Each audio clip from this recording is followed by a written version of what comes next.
Hello everyone, welcome back to Future Wrestling here on the Nerds Roast channel. You join us as we are just 4 weeks away from our next pay-per-view. Already our matches have been set, main event, I know, right? Crazy. We've got plenty of time to go to flesh out these potential stories. So okay, we got your hot dog and fucking hell, fuck, jeez, honestly. Like a month back into wrestling, he's hot dog like fuck, honestly. You can't take him out of it. Put a belt on him and it's like, yeah, seriously, like that. To be fair, there's only one person to blame, and it's you. Okay, you are the one to blame on that. But yes, like we said, we have quite a few matches to look forward to on Dark Side, but it would be remiss of us not to introduce the group for tonight's session. So on my left, the reigning champion, as I'm happy to say now, the reigning world champion, Violet Storm. So Kira, your match with Casey Cole will be official as of tonight. As you can see, Casey is taking this match very seriously. Are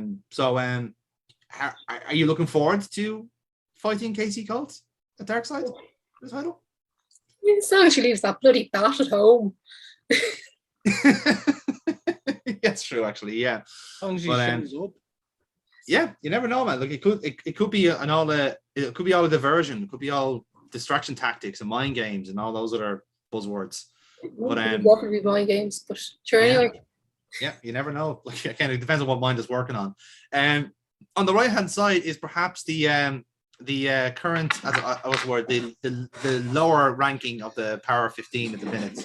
If you remember that fucking buzz, that gimmick, KC. You're currently on a bit of a losing streak, it has to be said. Okay, 2 belts lost 2 weeks. What the fuck was that reference? Power 15, remember that was a thing? I think it's still a thing. No. Is it? Yeah.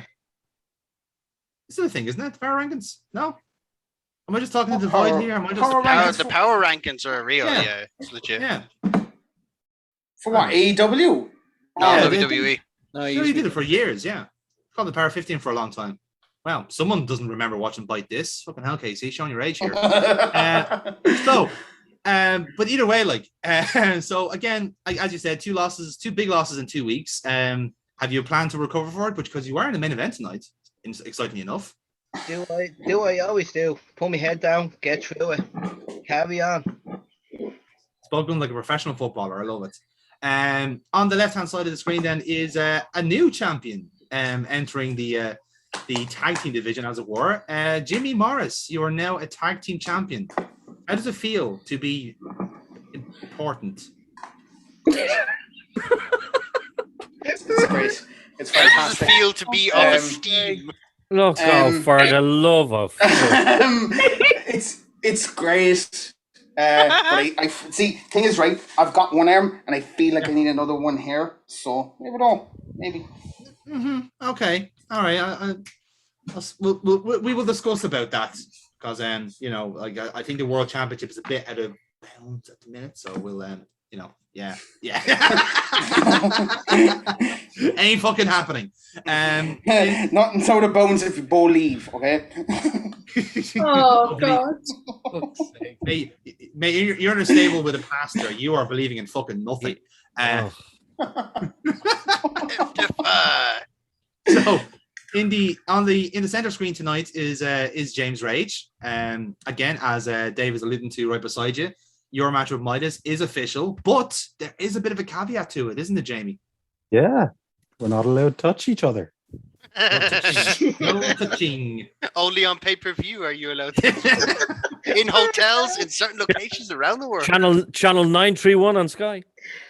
What Rage Station?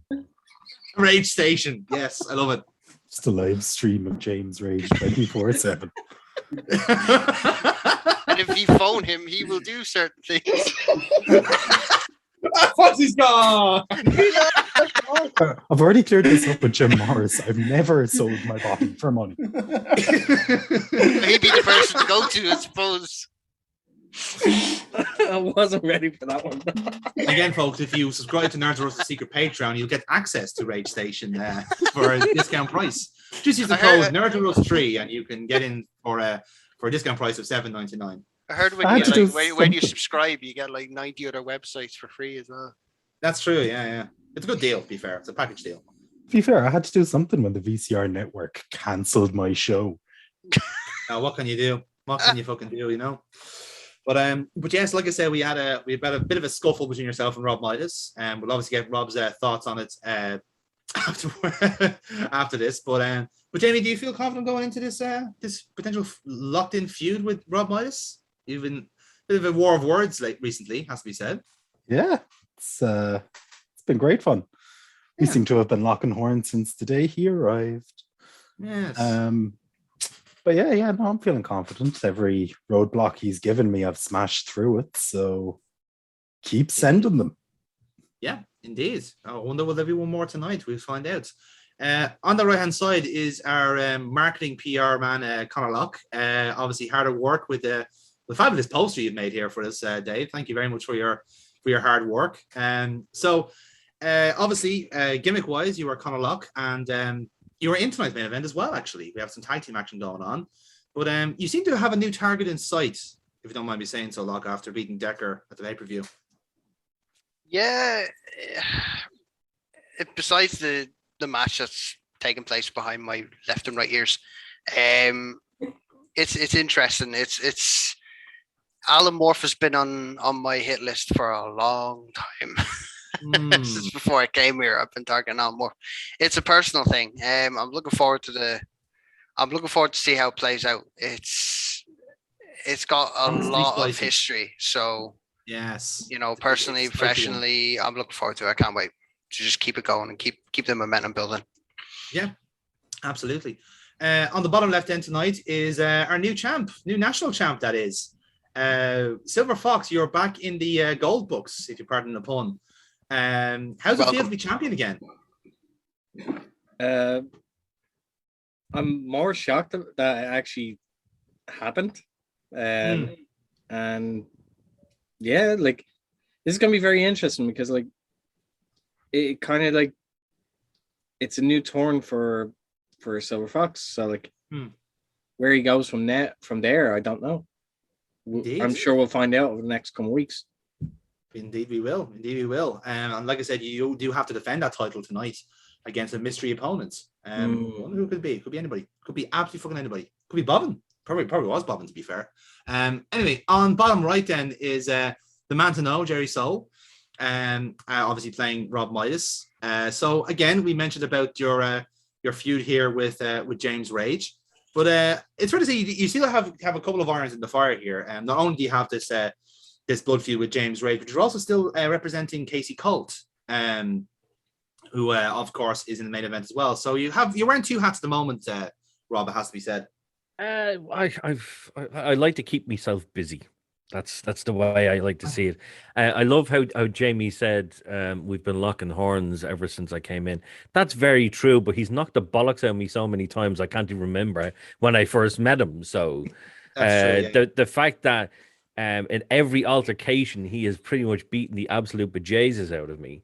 Have I even gotten one shot off on him? Maybe one shot. Maybe the last time we were there. You did have a wonderfully girly throw of brass knuckles last week, so I think that does count. Absolutely, but which, by the way, came in handy in my match. So thanks for those. Yeah, you actually made Jim Morris win the tag team title. Yeah, you inadvertently gave me a win. You're the reason I'm a champion. Now you're gonna have to explain that because I don't. What? So the brass knuckles that you had fell out of the ring, and because no one was paying attention to it, when in my match I grabbed them, I used them, and I won the tag belts. He hit Rap Man with brass knuckles. He's not joking about it. I'm not. Yeah, no, I'm not. Right. Okay. Jonathan, it was lovely to be on the show. Thanks Jerry, very much. Always a pleasure, mate. Look after yourself. Happy Halloween. Later, right? All that sort of shit. Yeah. See you later, Jerry. See this? Jim Morris, the man who literally repels anyone. So either way, let's get the show on the road, lads, shall we? So again, we get our intro. We get welcomed to ringside by Mike Dublin, flying solo once again tonight, and he welcomes us all to the show. Ladies and gentlemen, welcome back to Future Wrestling here on the VCR Network. I'm Mike Dublin, joining you from ringside, where we have another exciting night of professional wrestling in store for you. If you missed last week's show, then obviously you may not be aware of our next live special coming to you in 4 weeks' time called Future Wrestling dark side, and that name is very prudent indeed, because it promises to be a very intriguing night when it comes to seeing other people's sinister sides, as it were, because the first match that was announced for that is something that's been bubbling over for quite some time here on Future Wrestling, and that is James Rage versus Rob Midas. It was incredible, a brawl, a scuffle all across the arena last week, and the match was made by the general manager, Carl Decker, with the caveat that neither competitor must now make contact with the other until the pay-per-view itself. Will they be able to hold to the rule? Because again, there are some severe penalties if they break that clause. But obviously, James Rage will be in action tonight against the Dragon Slayer Kazira, who has had ties with Rob Midas in the past. So it's intriguing to see how that one will go. We also understand that the title match between Violet Storm and Casey Colt will be made official tonight in a contract signing here on the VCR, here on Future Wrestling. And like I said, we've no indication that Casey Colt is here tonight. So it'll be interesting to see how that one goes. We'll obviously give you news on that as it comes. And of course, last week saw the debut of the Future Wrestling National Championship, where Alan Morph, being the inaugural champion, defended impromptu against Silver Fox. And Silver Fox upset the odds and won the national championship. But the shoe is on the other foot now for Silver Fox, because he now has to defend the title tonight against a mystery opponent. Again, we'll see that later on in the show. And of course, if you missed our main event, then the tag team championships have also changed hands, as the Rose family, who are on a rich vein of form at the moment after winning the Rose games at Winner Takes All, are now tag team champions for a second time. But for Jimmy Morris, this is his first taste of gold in Future Wrestling, and some may say perhaps has gone to his head, but we'll hear from him, no doubt, at some stage during the show. But speaking of the Rose family, they are in action in our opening contest, so let's hit the ringside right now, where this match is about to get underway. And indeed we do. Ladies and gentlemen, this opening contest is scheduled for one fall.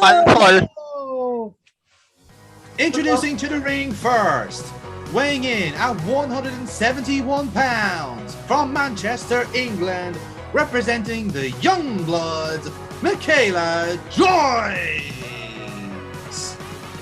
Well, ladies and gentlemen, Michaela Joyce has obviously found some fantastic momentum as of late as part of the Young Bloods. A fantastic showing in the Rose games last week, but ultimately came up short with her colleagues Joshua Delaney and Silver Fox. This is perhaps an opportunity to show how good she can be outside of that environment, as she takes on a member of the Rose family tonight in Dahlia Thorne. It promises to be an intriguing contest, and it's Dahlia Thorne's first singles match in at least a year here at Future Wrestling. Let's see if she's improved in that time. Doubt it. And introducing her opponent, weighing in at 165 pounds, from Dundrum, County Dublin, being accompanied in the ring by Pastor Fred Rose, representing the Rose family, Dahlia Thorne. Well, like I said, it's been quite an incredible fortnight for the Rose family. They have found themselves in a originating form, as we said earlier, picking up wins on pay-per-views and now tag team titles as well. And along with, you can see the ear-to-ear grin of Fred Rose, Dahlia Thorne in tow, as often be the case. But for Dahlia Thorne, this is a chance for her to show what she can provide for the Rose family, and a win against Michaela Joyce will certainly do that. We shall see. So, again, lads, this is an NPC match, so we are going to go around the room and see who do we want to win. So, Ciara, we'll start off with you, being top left. Michaela Joyce. All right, babyface win. Casey? Dahlia Thorne. Oh, okay. Jim Morris, I fear you may be perjured in this one, but who do you want to win? Unmute yourself. Fuck, Dahlia. Sorry. Yes, that's a fair point. Jamie, how about yourself? Dahlia. Okay. Dave? Michaela. All right. Foxy? Michaela. Jerry Soul? Michaela. All right then. And I'm actually going to go for Michaela Joyce in this one as well. So with that then, I will ask the bad guys, the boo earns, to roll first. So Casey, Aaron, Jamie, if you don't mind. 9. 9. 9's all round, lads. Consistency is key. I love it. Oh. So now it's up to us to beat that. 27 is our target, lads. Let's see if we can do it. 9. 11, 20, 8. 20, 28. Foxy, 11. what was that? 11 and a 9. So yes, it is well beaten there. Hard luck, lads, but good effort all round. So this one's going to be kind of pretty simple. Again, lads, feel free to throw in spots if you are inclined.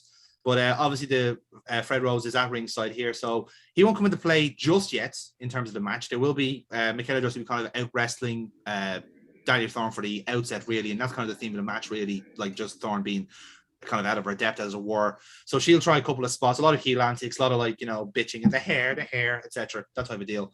And Fred Rose will eventually kind of get involved, and the referee will catch one incident where, you know, kind of like the neck around the ropes type of deal. And that'll kind of prove to be the turning point of the match then, because Michaela Joyce will just simply catch Lady Thorne by unawares with her finisher and score the pin right in the middle of the ring. 1, 2, 3, ring the bell. Ladies and gentlemen, your winner of this contest, Michaela Joyce. Jazz hands. And yet again, a bit of perhaps a measure of revenge for the Rolls game, but Michaela Joyce picking up a singles win here against Dahlia Thorne. Again, Thorne trying to use everything to her advantage, but ultimately coming up short again on the technical level there. Michaela Joyce, one of the best grounded wrestlers on the roster here, and proving that again against Dahlia Thorne. Not a good start tonight for the Rose family. And we'll see what happens with them later on. But after that match, we cut the commercial, and when we come back to the commentary desk, who will introduce us to our next segment. Well, folks, welcome back to Future Wrestling here on the VCR Network. Obviously, the action has already started here in the ring, but just before we get to our next contest, we are going to cut the backstage, as we are understanding that there is now going to be a contract signing regarding the World Championship match happening in the General Manager's office right now. So we're going to cut to the backstage where we believe that's about to take place. So when we do cut in, we're going to see Decker at his desk, but Midas is also going to be kind of sitting there waiting for I suppose Casey and Violet to kind of come in, but as we kind of cut in, that Rob Midas is more or less like kind of midstream in his conversation. So Rob, whatever you have to say, take it away. I think we both know how this pay-per-view is going to go. I don't really understand your resistance to it. Like, let us kill each other for the next few weeks. How is that going to affect the pay-per-view? It's going to affect the pay-per-view. You have to get to the pay-per-view first. I'm saving you from yourselves. That's the difference. Or maybe saving you from him, because, let's be fair, there's only one favorite in that match, and it ain't the guy wearing a pinstripe suit. Wow, so you have that much faith in me, really? Okay, thanks for that, Decker. But let's be perfectly honest with you, okay? After this pay-per-view is over, regardless of the outcome that happens in my match, because this is for brownie points. That's all it is. This is to see who is one of the top dogs in this company. And he can beat 6 shades of shite out of me, but it really doesn't matter, does it? What do you think's going to happen at the end of this match? There's the question. What do you think is going to happen at the end of this match? Win, lose, or draw for me? What do you think's going to happen? I think you're probably going to get me to pay for your hospital bills. Believe me, Decker, I don't need anyone to pay for my hospital bills, whether I'll actually need them or not. That's the question. But you see, this is, you still don't get it, do you? You know what, Decker? I do like you. Okay? I always have. You're actually not that bad of a guy. But at the end of the day, you're old news. And we need somebody better, brighter, brainier to take over Future Wrestling. So soon, and very, very soon, I will control Future Wrestling, whether you or the network or anyone else likes it or not. And I will control one part, and Casey control the other part. She will be the Future Wrestling heavyweight champion. And as me controlling Future Wrestling, we will have it all. And it won't matter about James Rage or Casey Colt being champion, or just, I will be the one in control. So that's the idea, is it? you somehow find a way past James Rage and the path opens up to you. Is that the idea? You and Casey divide and conquer and you take for some future wrestling that way. That's nice, but taking down the locker room leader and taking down the world champion is one thing. But taking down the guy who runs the company is a very different thing altogether. As they say, if you're going to come with the king, you best not miss. Oh, so you're royalty now, are you? I don't think the boys in the back would actually agree with that assumption. But it's not about me taking down the locker room leader. That's just a little bit of an enjoyment for me. I've enjoyed our loggerheads since I came here. I knew from the moment I stepped foot in this locker room, the one I wanted to go after was James Rage. And let's be honest, I don't think he'd have it any other way. He's not busy right now. He's not even going for the heavyweight championship or the tag championship or whatever this other championship you have is. He didn't even give a shit about the thousands and thousands and thousands of dollars that Fred Rose was giving away, literally giving away. If he'd have put his mind to it, he could have won the entire thing all on his own, couldn't he? He's actually that good. He could have done it on his own. He didn't need a team. No, his attention is on nothing else except me. Let's be honest. The network loves it. Just because you don't particularly like it doesn't mean that other people don't either. You see, the people love it. The fans love it. The network is looking, going, these ratings are going through the roof. And then after all is said and done, you know, it might be best for business for James Rage to knock the shit out of me. But at the end of the day, that's bringing in money. That's bringing in ratings. And when the network looks at who is the one bringing in those ratings, it's not Kyle Decker. It's going to be Rob Midas. So believe me when I say your days as the king are numbered. There's a hostile takeover coming. It's coming very soon, Decker. And you won't stop me. Simple as that. Now, I think we should get on with this contract signing, don't you? I thought you had I knew you had a death wish. I just didn't realize you were that deluded. The problem with the contract signing is that your client has to be here to sign it. Yeah, doors open. There's your world champion right here. She's here every week. Where's Casey Colt? I know she's cleared, Midas. She's been cleared for 3 weeks. Where is she? Yes. Casey is on holiday, shall we say. So the rumors are true. She's not actually in the building. What, she leave her back home? No, Violet, she's not here. She is on a well-needed rest. And you see, I'm here. And as her official representative, and I've cleared this as well, Decker, by the way, I am here to sign the contract for her. So let's get on with it. All right, then. I'm happy to sign. Well, here's a question, Puppet Master. Are you going to be in the match later on in the tag team where your client is supposed to be? It's a fair point. I'm ready and willing. Let's just say I will find a very worthy replacement for my my client later on. Well, hey, I'll face whoever it is because your client is more absent than she is present. Very good, Violet. Who taught you that? James Rage? I don't need anybody thinking for me or pulling my strings. Mm-hmm. You see, there's a very good reason why I pull on her strings. Because if I didn't, she'd kill everyone in the locker room. It doesn't matter who you are or what championship you have. She would go through all of you like a knife through butter. Let's look what she did the last time. She may have come out slightly worse for wear the last match she was in, but she beat James Rage, didn't she? Yeah. So believe me when I say me pulling the strings on her protects all of you and protects this product. But at the pay-per-view, believe me when I say there will be no strings on Casey Colt. Might just have to cut a few ourselves. What? you don't mind signing this contract. Happily. And seeing that your client can't be arsed showing up, hopefully she's enjoying her holiday wherever she is. Your signature will have to do for now. There we go. And Violet, I might see you later on. Bye-bye. We'll see, and we'll leave it there. Lovely stuff, lads. Enjoyed that promo. That was very good. So, I won't die.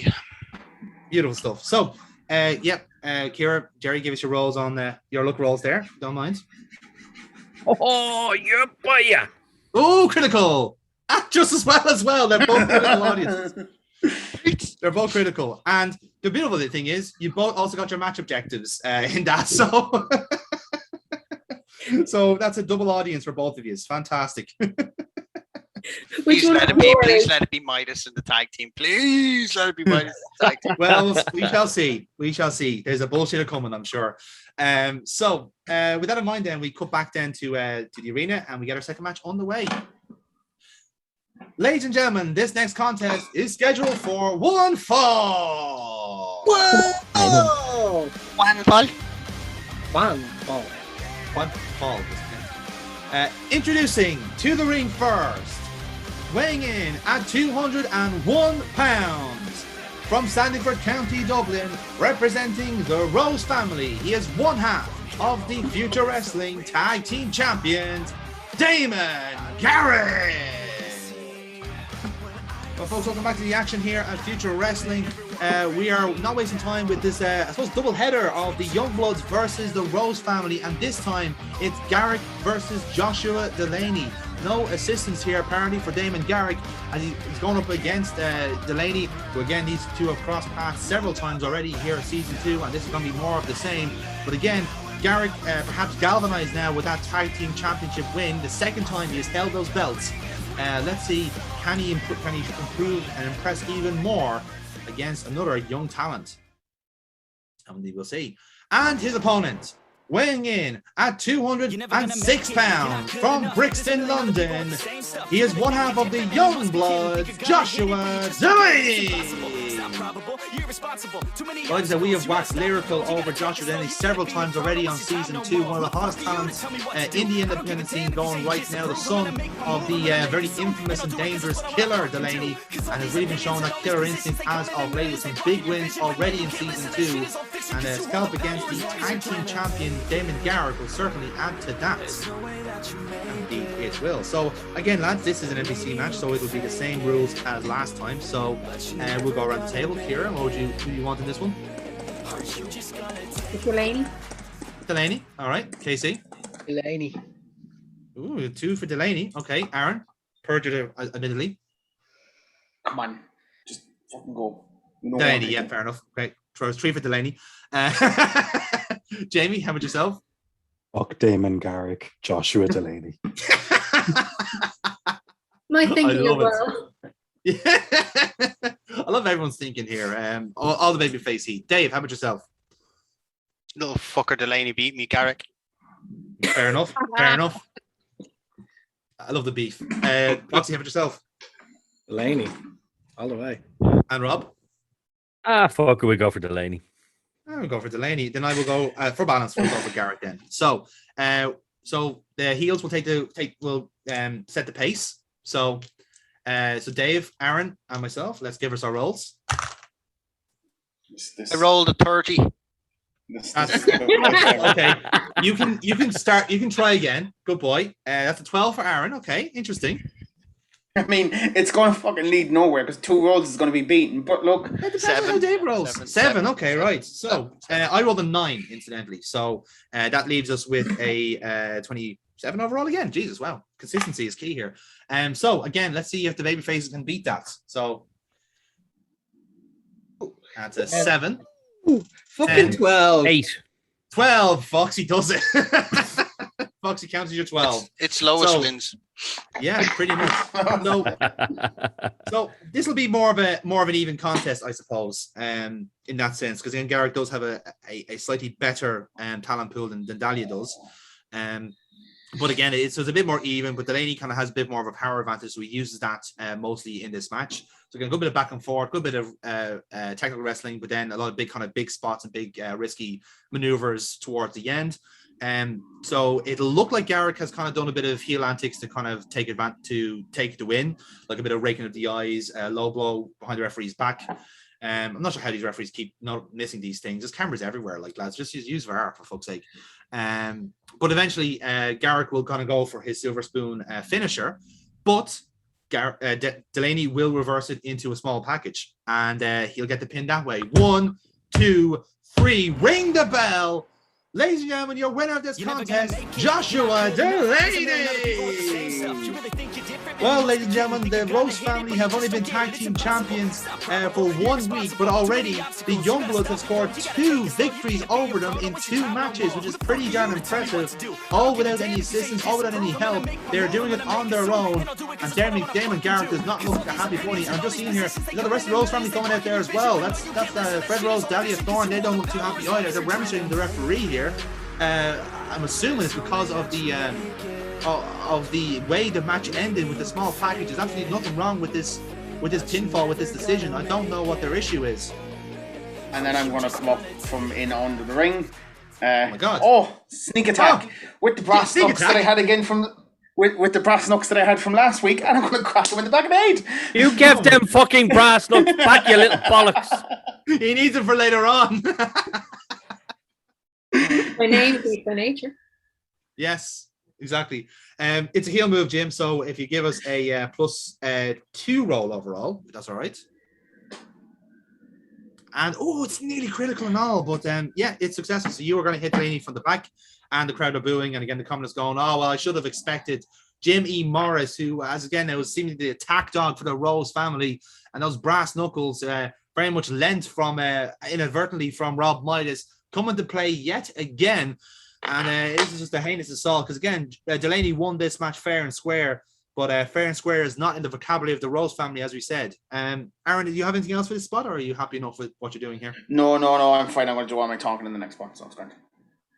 Fair enough. So that was your secret objective, by the way. And so well done. Piss everyone off in the fucking mean thing.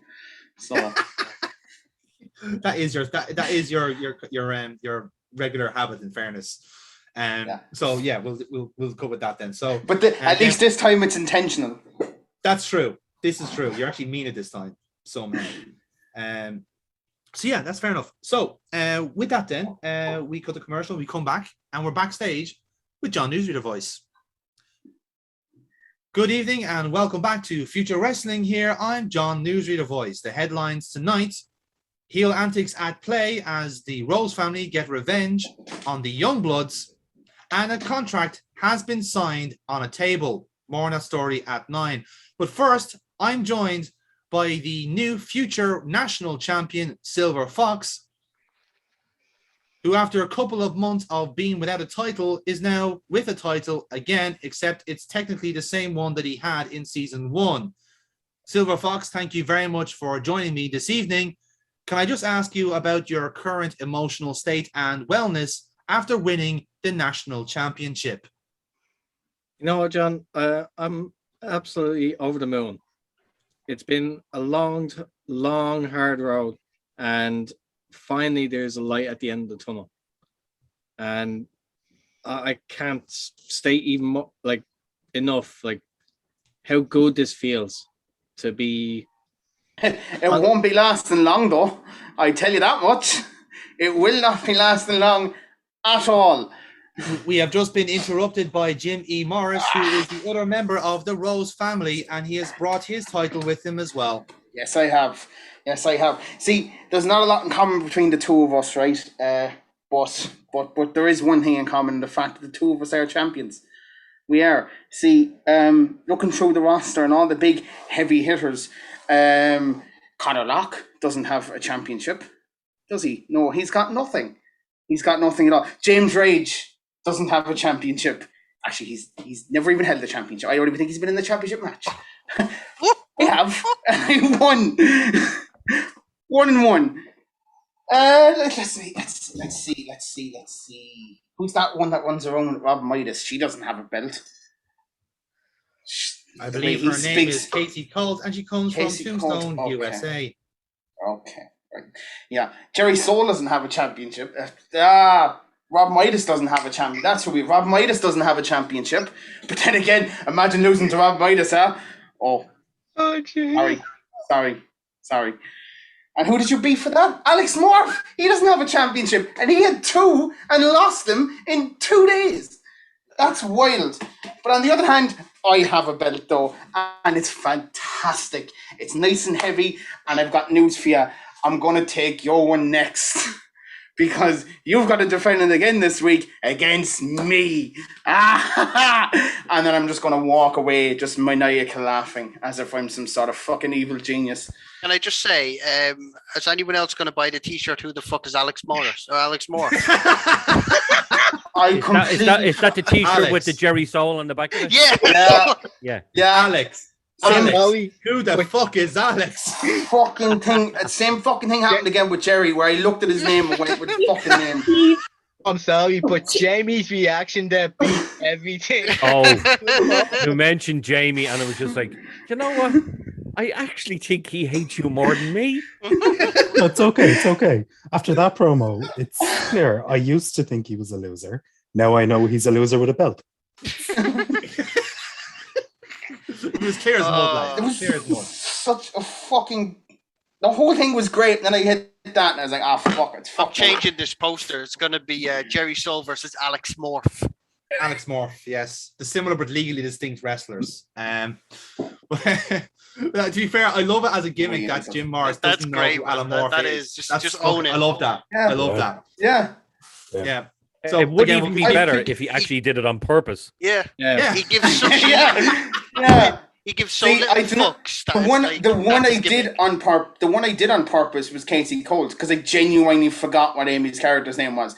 So that's the reason I just went, whoever fucking Rob Midas is going around with. That was the fucking point of that one. And then, then again, he did the Alex Morph one I'm going to keep though, because I have beat him twice. That's true. Highly disrespectful. His name is Alex Morph now. And a His name is Alex Morph now. like twice a day. You stupid cunt. Fuck you, Jim Morris.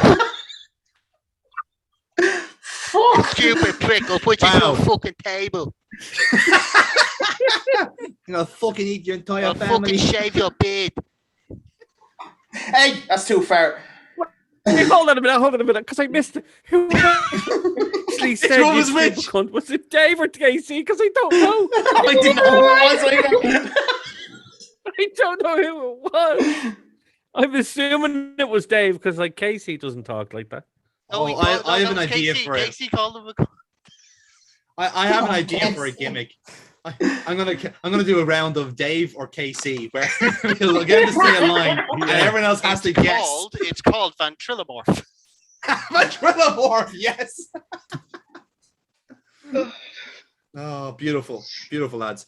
So we'll wrap up this promo anyway. That was obviously Jim E. Morris of the Rose family letting slip that he is the mystery opponent for later on tonight. But Silver Fox, I let it slip.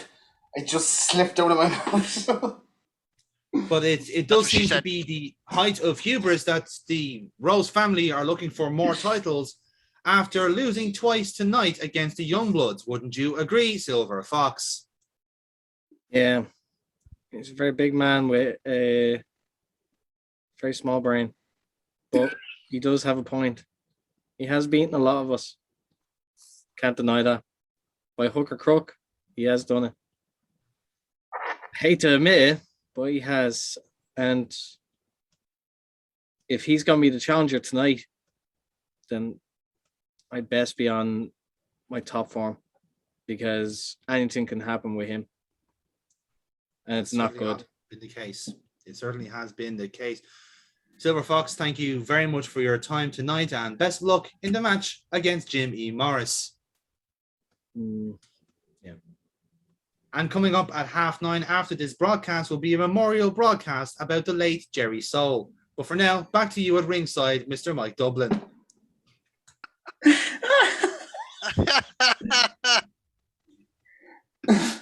You killed me off, you bastard. You're the late Jerry We So. didn't kill you off. No. Different gimmick. Hang on. It's Jerry, all the one fucking Jerry, gimmick. Let's be honest here. If you had a choice, would you rather have been like a footnote in a promo by a spoof character, or would you rather have died of autoerotic asphyxiation? Which one would you rather? Do you know? Just I'm sorry, but the fact that Carried nobody together. actually saw that fucking promo pisses me off. See, more at than least anything 6 else. people will watch this. So there you go. Jonathan, I had it as soon as you started John Newsreader voice on Jimmy Morris. I was so tempted for you to go to a correspondent in West Cork. I was literally right. I was literally going to say, I'm here in the birthplace of Jimmy Morris in Bunratty Folk Park. No. You know, where he still wears his T-shirt that says Gorbachev was here. Come back to someone in the field going. We're just going to pass it now to our Munster colleague, Pat Newdrea's voice. Yeah, hello. Yeah, no, I'm here now. Yeah. How are you, John? John, how are you? Listen, Hello. how are you? I'm Hello. down here. It's lovely weather here down in West Cork. I'll tell you one thing. I'm down in the place where that Jimmy fella was born. I'm down in Bunratty Folk Park, where they haven't seen anything to do with internet or modern society in about 30 years. So I'm down here, and they're all going, "Who the fuck is this Jimmy Morris chap?" And they actually have it framed. His T-shirt when he was a baby, it says Gorbachev was here. So there's absolute mental down here in West Cork. For Jimmy Morris, they all love him. Down in Bunratty Folk Park, where he was actually born in the queue. And back to you, John. Thank you very much, Pat Newsreader voice, and we'll have a follow-up on that report at 9:30. And now the weather. It's gonna rain.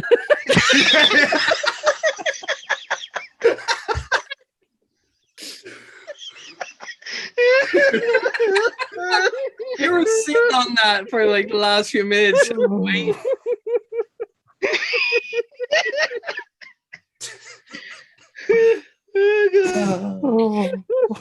It's the most joyful you have been delivering anything on this show. Oh, Jesus Christ. Oh, beautiful. Beautiful. Love to see it. Oh, you broke it. You broke it. Fuck me, man.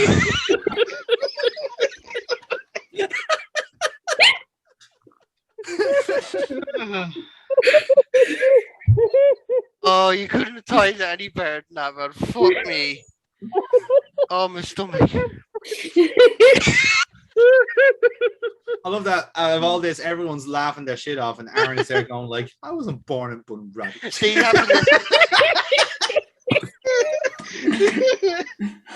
they haven't gotten Family Guy in Cork yet. Doesn't get released till next year. That's it, yeah. See, the worst thing is that I missed half of that because my fucking screen froze. So I don't know why You the will fuck see I'm it back in laughing. the edit. It's fine. You'll see it back in the edit.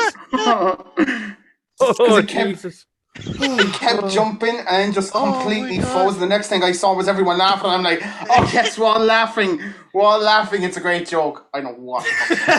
Yes, you are. Oh, You are a fucking great joke. science. Uh, Oh, Dave, I'm Jesus. laughing. I'm not even laughing at what I said. I'm laughing at your reaction. Jesus Christ. Oh. Right. Anyway, Oh, God. It's going to rain. Breathe. on rage. So It's going to rage. gonna rage. So guys, welcome back to Future Wrestling. Obviously, we have heard a lot here from Jimmy Morris, unfortunately tonight. But again, it can't be helped, unfortunately. But it does seem that he's going to challenge Silver Fox for that future national championship. It'll be interesting to see what happens in that match. But before we do, we get to hear what seems to be the latest chapter in the, as it were, the Silent Fight Camp versus House of Midas. But now it's very much laser focused on James Rage versus Rob Midas. We've heard a lot about how there's a no contact clause between Midas and Rage on the run up to Darkside. But as we all know, Rob Midas has a lot of connections, and it looks like one of those is going to be taking advantage as James Rage is going to face off against the Dragon Slayer right now. Let's go to ringside. And indeed we do. Ladies and gentlemen, this next contest is scheduled for one fall. One ball. Introducing to the ring first, weighing in at 219 pounds, from Kobe, Japan. He is one half of the Emperors, the Dragon Slayer, Kazero. So Kazero is indeed still in his regular garb. He's on his own at this point. So he has his mask. He's walking down to the ring. Commentators then, of course, discussing about how Kazero has this kind of tangential connection to Rob Midas from the Rose games. And essentially, perhaps doing him a bit of a favor here facing James Rage. It's hard to say. But once that happens, we do get the entrance for James Rage. And his opponent, weighing in at 238 pounds, from the Asylum Fight Camp, James Rage.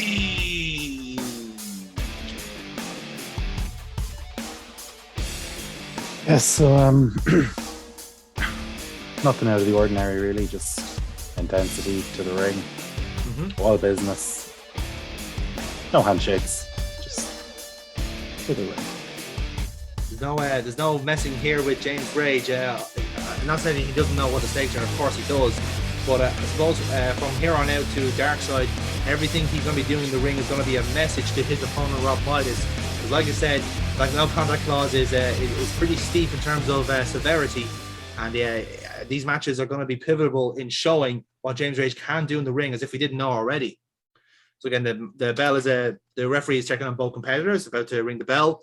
But then the music of Rob Midas hits beforehand.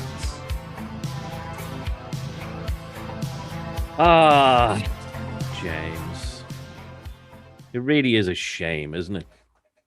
That we have this no touching clause. We can't go near each other for the next few weeks until our very anticipated match. Probably the most anticipated match in future wrestling history. I think you'd probably agree with that. But just because I can't get my hands on you doesn't mean I can't get other people's. Because you see, I've pulled strings yet again. I am the puppet master after all. Oh, there's no need for that now. That's just vulgarness at its highest order. So tonight, it's not going to be you going one-on-one with Kazero. It's going to be you going 1-on-2 with Kazero and Vladimir Kaiser. Because, you see, they're still in my employ. And they do what they're told. And they're going to butter you up. They're going to get you ready for me in a few weeks. So good luck, Jamesy boy. It's 2-on-1 with the Emperors. Indeed, the music of Vladimir Kaiser hits from that. And Kazero's partner, weighing in at 300 pounds from Gelsenkirchen, Germany, Vladimir Kaiser. And Tommy goes, well, it looks like Rob Midas is launching for himself here at Future Wrestling. He's just made this match a handicap match. Exactly, if you're his physician, what the doctor ordered for Rob Midas, because any damage, any impact at all on James Rage ahead of Dark Side is exactly what he needs. Because like I said, we know how dangerous James Rage can be, and any advantage will do just well for Rob Midas. So Jamie, are you happy to go handicap rules? Seem happy enough. Seems very happy about that. Look at him. He's so chill. He's so happy about it. Honest to God, if I didn't actually know Jamie, that would be fucking terrifying. The mistake. Yes. He's happy. He's happy about that. But so Rob, I want to have you ringside for this bit, to be fair, because you're going to walk down Kaiser to the ring. So talk us through a little bit what's going on. Okay, well, I'm obviously very, very pleased with myself that I've pulled the wool over James's eyes, but I really haven't, because he knows exactly the type of tricks that I'm up to. So he's kind of looking at me, I'm looking at him. I'm walking to the ringside, and I'm going to pull up a chair. I'm not going to do commentary, but I'm going to pull up a chair. Mm-hmm. But I am literally there to observe. I'm not getting involved. I just want to see exactly what Rage can do against these two monsters, and we'll see how it goes. Fair enough. So what I want to happen here then is, while you do that, then I would like you to click your fingers. first off, right? So you flick your fingers, and the two lads jump James Rage straight away, right? So don't worry, this is not part of the match. It's just the opening preamble. So the two, so Kazero and Kaiser start laying the boots to James Rage, catches them on the guards. Rage is getting his shots out, but again, the numbers game are taking advantage here. And again, Midas is going, beautiful, wonderful, magical, right? So as this is happening, it looks like Kaiser and Kazero are setting something up. And then Cutter's music hits. So Cutter's music hits, and again the crowd probably looking where he is, and he comes out to the crowd. Funny enough, because I don't know, maybe this was a quick way from the office. I don't know. So he rolls into the ring. He kind of like does that to Cutter's Midas. Not happening. And obviously you're getting sick about this. Don't what the fuck are you doing here? So he rolls into the ring and he takes James Rage's corner. And again, you're gonna hear something from the ring announcer going, ladies and gentlemen, we're just hearing a word from the general manager's office. This match is officially a tag team match in James Rage's corner, weighing in at 371 pounds, Cutter! So this match is now a tag team match, thanks to Cutter's intervention. So again, Jamie, I hope you don't mind if you want me to roll for Cutter, we can. I was really expecting Dennis to come into the call right there that second. He was meant to. He couldn't make it. Yeah.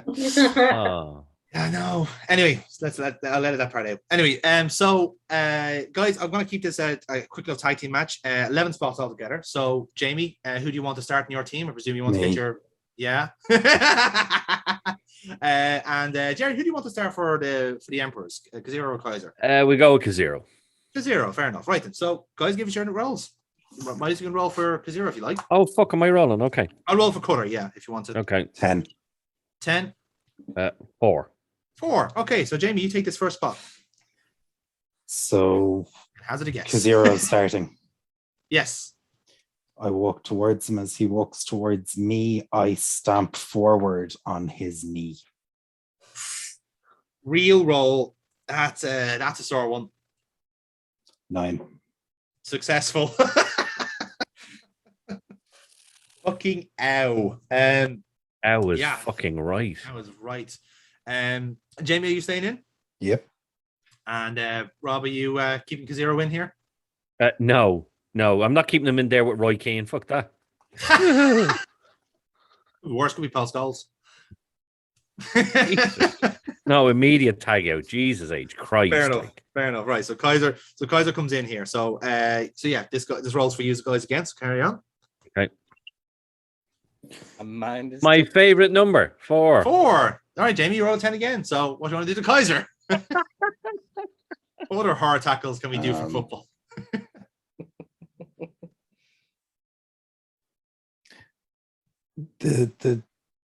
No. I was going to say, do I have any momentum? But I surely don't at this point. You have some from the first opening spot, so.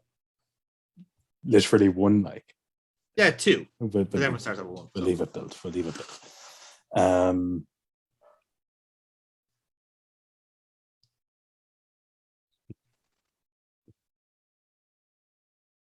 It's fucking terrifying. He's going like, what ways of the 47 people I know how to kill can I use this time? I'd say I'll just look at James and I was like, he's going to kick him in the balls and they're going to come out his ears. That's it. No, that's a disqualification. I wasn't gonna kick him. It's a different thing. But we might get to it later if there's a ref bump. Fair enough. Poor Foxy looked at him, but hold on a fucking minute. Ref bump? When does that ever happen? Kaiser comes in. Mm-hmm. So I assume he might come in with a high head of steam. So unless you want to do something to counteract that. Yeah, a black mass style spin kick as he charges me. Fair enough. I'll treat that as a reel again. Straight roll. Oh, it's so close or critical. Oh, it's so close or critical. That's but okay. Yeah, on the fucking on the absolute fucking button. Right. So So again, you can turn to like. So again, you're getting like a kick into the fucking like knee for Kazero, and then a spinning heel kick, and then just like Midas going like. It's just like it's good. This is fine. It's absolutely fine. So next spot then, Jamie, you staying in? No, I'll tag Cutter, That Cutter in very well. and I will leave the corner, Mm-hmm. walk over, get right in front of Midas's face, and shout, "Keep sending your toys, and I'll keep breaking them." But I like playing with my toys. Oh, it's so sad. Make me So- cry. So what I will do here is I'll get Kazero to rush in here, not as a legal man, but I will have him take the next spot. Jerry, what do you think? You happy with Yeah, I think that's probably a safe idea. that? Fair enough. Two of them So are Jamie, do you want me to practically roll dead. for Cutter, or do you want to do it yourself? Yeah. Oh, suit yourself. I can do either. Rush out. No, work away if you want to roll. It's your team. Cutter gets a 9. And now this is for Kazero. 5. Wow. Okay, so Cutter has this. So big boy Cutter, what's he going to do here against Kazero? The 0 comes in once again with a head of steam shaking off the knee kick, Yeah. and Cutter just launches him into the air and leaves him free fall back to the mat. Brilliant. Power roll +2. Critical. That's a critical backdrop. Critical backdrop. How the fuck does this keep happening when Cutter's not here? This is really weird. I don't like it. So yeah, that works fine. That works absolutely fine. So lovely stuff there. Kazero gets launched into the air again. We get like an instant reaction from Midas. Like, oh god, what have I done? So interesting stuff, lads. So again, is any tags happening on either side? Because Kazero wasn't a legal man now, in fairness. So Kaiser could come in here if he wants to. How about yourself, Jamie? Are you keeping Cutter in here? Yeah. Grand. So Yeah, this will be okay. to Saving Yeah. himself. Yes. saving yeah, himself. Yeah, I like that. exactly. Yeah. Grand. Okay, guys, give us your next roll on that then. Oh, finally a fucking good roll. 10. 10 and 5. So or 7 rather. So yeah, this one is for Kaiser. So what do you want to do against the big guy? Oh god. Oh dear. I tell you what, Jonathan, go for it. You want me to go for something here? No, I mean you go. You do it. As in the You tell Spot? you say the spot. Go on. I'll give you the spot. Go on, yeah, use fair it. enough. All right, so in that case, then so for Kaiser, I will perhaps get him to kind of like get from behind Cutter, considering he did the back body drop. Maybe he's kind of like look at the crowd, like taking it in. So what I will do with that, then I will simply just get Kaiser to headbutt the back of Cutter's head, Oh, okay. which is a +2 real. Okay. I fucking needed that +2. Wow, certainly did. Oh, fucking hell. So that works for Kaiser, in fairness. So it's the first bit of momentum for the Emperors there. So lovely stuff, lads. So tag in, tag outs. Anyone in particular? No, I'm gonna stay in. Well, And- Kaiser's gonna stay in. And cut in. Okay, right. So this is still Cutter and Kaiser then, lads. So give us your rolls.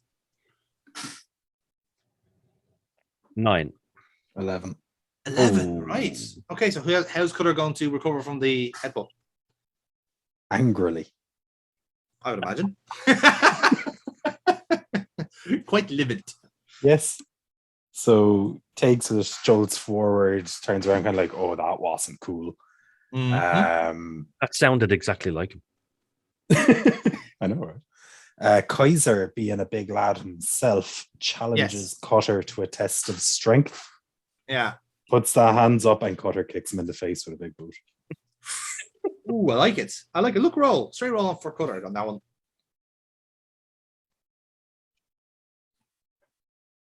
Fuck Genuine. off. No, Critical big boo for Cutter. This is incredible. If he was here, he wouldn't roll like that. He just wouldn't. when I'm rolling for me, I'm getting like, I think 9 was my best. 9s and 10s, yeah.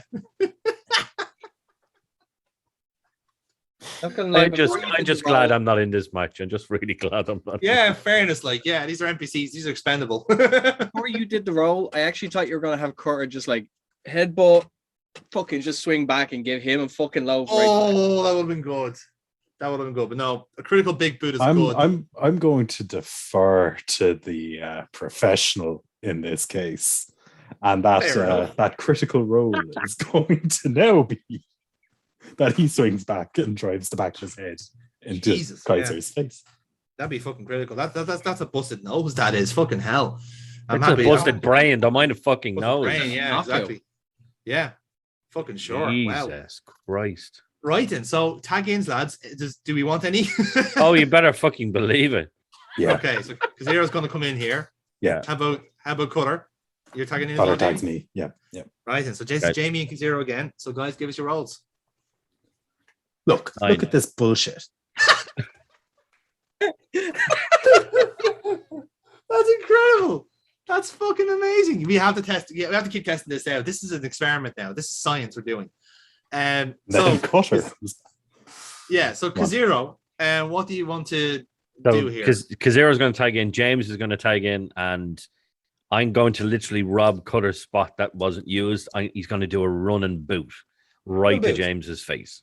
Okay, fair enough. That's a look roll +1. Oh, 10. Oh, it's so close to critical and all. Nicely on the money, on the button. So lovely stuff then, guys. So I take it Kaziro staying in for this then. Yep. And are you staying in, Jamie? Yeah. Right then. Next roll, lads. We're at the halfway mark of the match. 7. 8. Ooh, Kaziro, just about. And I have the popcorn. This is fucking good. He's going to pick James up. Yeah. And obviously he's quite a bit bigger than James, so he's going to do a Brock Lesnar special, a trio of German suplexes. Right then. That's a work roll for Kaziro -1. That works. Yep. No, trio suplex successful. Yeah. Nicely done. Nicely done. So again, we ask you again, lads, is there any tags in or rushes in here? No? No, I'm going to give the other lad some time You're to gonna go for recover. Kaiser. Fair enough. And Jamie, you staying in with this one? Yeah, I'll try and redeem myself. We'll I mean, see it's with this one. unlikely, So but that's 10. same. That's 10 as well. Oh, Roll again, go lads. again. Watch, this will be fucking snake eyes. Oh, it wasn't Still 5. 10, 9. 9. Okay, Jamie. It's all you got you, a Jamie. roll. There you go. Okay. So I've just taken the trio of suplexes. Mm-hmm. He gets up. I get up. Shit. He takes Still a shit here? in the ring. Oh my god. I am still here. Okay. Yes, you're Yes. still. Good. That was odd. Yeah. I get up. He gets up. Yeah. He comes. I'd imagine he kind of gloats a little bit. He's just given 3 Germans to James Ray, so he's like, Looking to you for approval. Yeah. Sort of. Yes. Yeah, And, and then then- tags in Kaiser yeah. then. Yeah. That's cool. "No, I didn't tag. I didn't tag. He's staying We in." didn't tag. Okay. No. He's staying in. Yeah. Grant.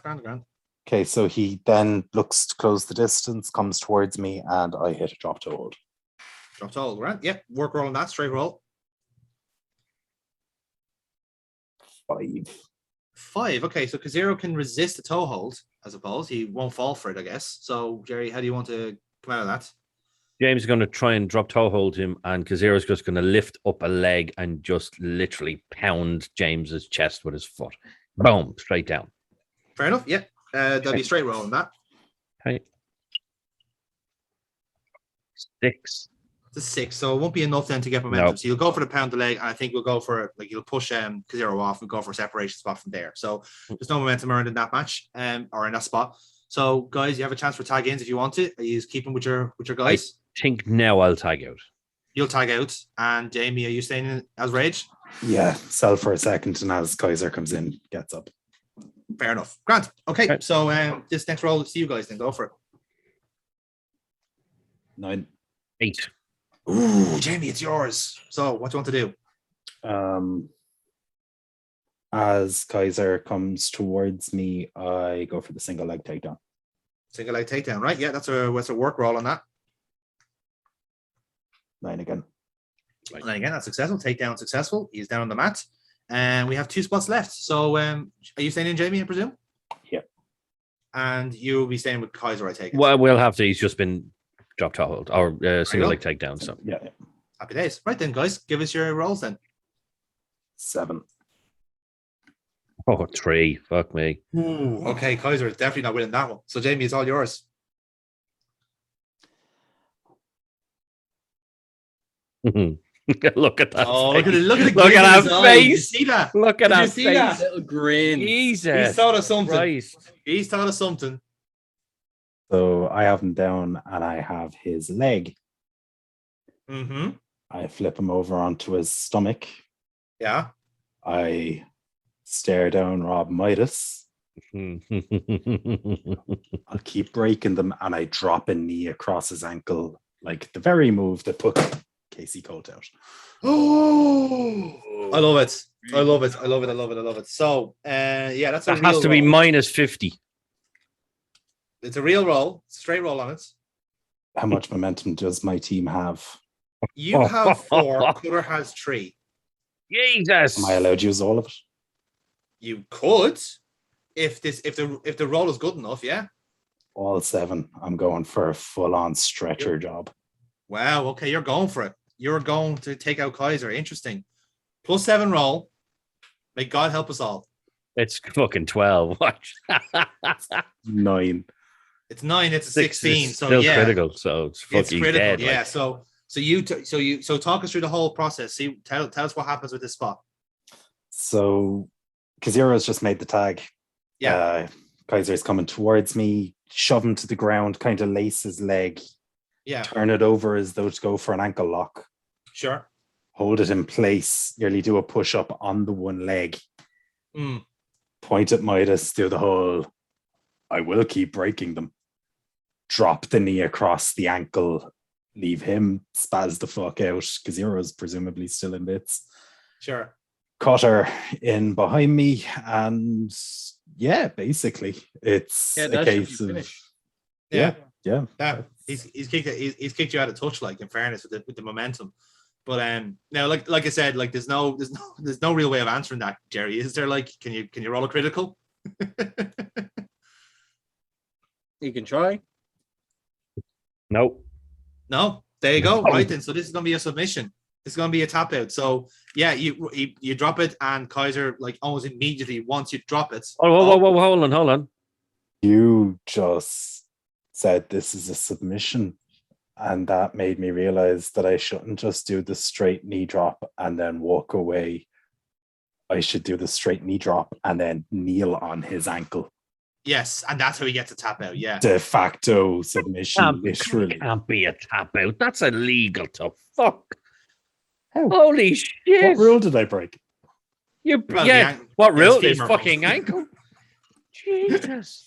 You moved that. Like, it would have been. You would have tapped out anyway. Although that would be a Right. would be a stoppage, like it would Referee be, stoppage, it yeah, would be, exactly, yeah. Holy fuck!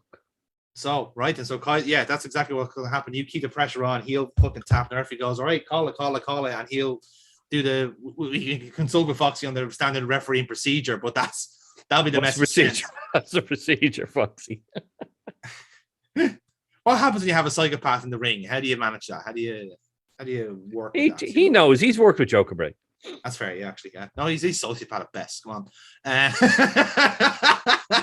We love you, Joe. But yeah, no, like that works as a finish. So yeah, Kaiser will tap out, and the ring announcer will go, ladies and gentlemen, your winner by submission, the team of James Rage and Connor. So we need the final words to use yourselves, guys. Kaiser is in absolute fucking agony. He's going to get referees. He's going to get officials checking up over him. The Connor's going, look, I don't think it's any surprise that the pain and suffering that James Rage can do to his opponents. That is exactly what happened to Casey Colt. And like I said, whether she's fit or not is up for debate. But she's still suffering the effects of it either way. And he did it exactly with Rob Midas looking alongside. If you're him, you must be reconsidering this match with him at Dark Side. And we need the final word to you guys. So, Jamie, you're in the ring. What's happening here? I am going to go full Scott Steiner and say, give me a fucking mic. Oh, Just don't use percentages, please. Yeah, no, we already have enough of that. So, You Jen, know, take they it say away. all men are created equal. No. All mics aren't. That's the difference. Rob, what you've witnessed right here is the same reason that your attack dog isn't here. What you've just witnessed right here is your future, Rob. You keep sending them, I'll keep breaking them. You say I need to kill you to keep you away, that can be arranged. Rob, the clock is ticking. Your time is up. And on another note, Jim Morris, keep my name out of your mouth.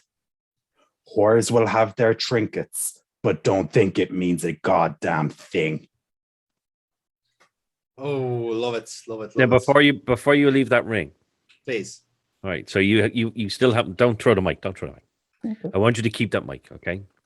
I'm going to slither very slowly into the ring. Now, obviously, we can't touch each other. No, but Cotter And can. I'm just gonna go. Oh no! Come on now! Fair Come on point. now! Come on Fair now! point. This is Fair between point. me and Cutter. This is between me and you. So I just go up. You can have Cutter attack me. That's fine. But let me say this first. Oh, the I go up to you. continuity does You- not allow for that in the main event. Yeah, exactly. Yeah, bear in mind. Yeah, bear in mind. You're in the main event. So, Yeah. Okay. So I just go up to you, and you've got the mic, and I let you. You're still holding the mic, and I go. See that, James? That wasn't me. You can keep breaking them. I'll keep sending them. I don't care how many people I send against you. Because in a few weeks' time, it's just going to be you and me. That right there, that's not my ankle. We'll see in a few weeks. But until then, I'll keep sending them and you can keep breaking them.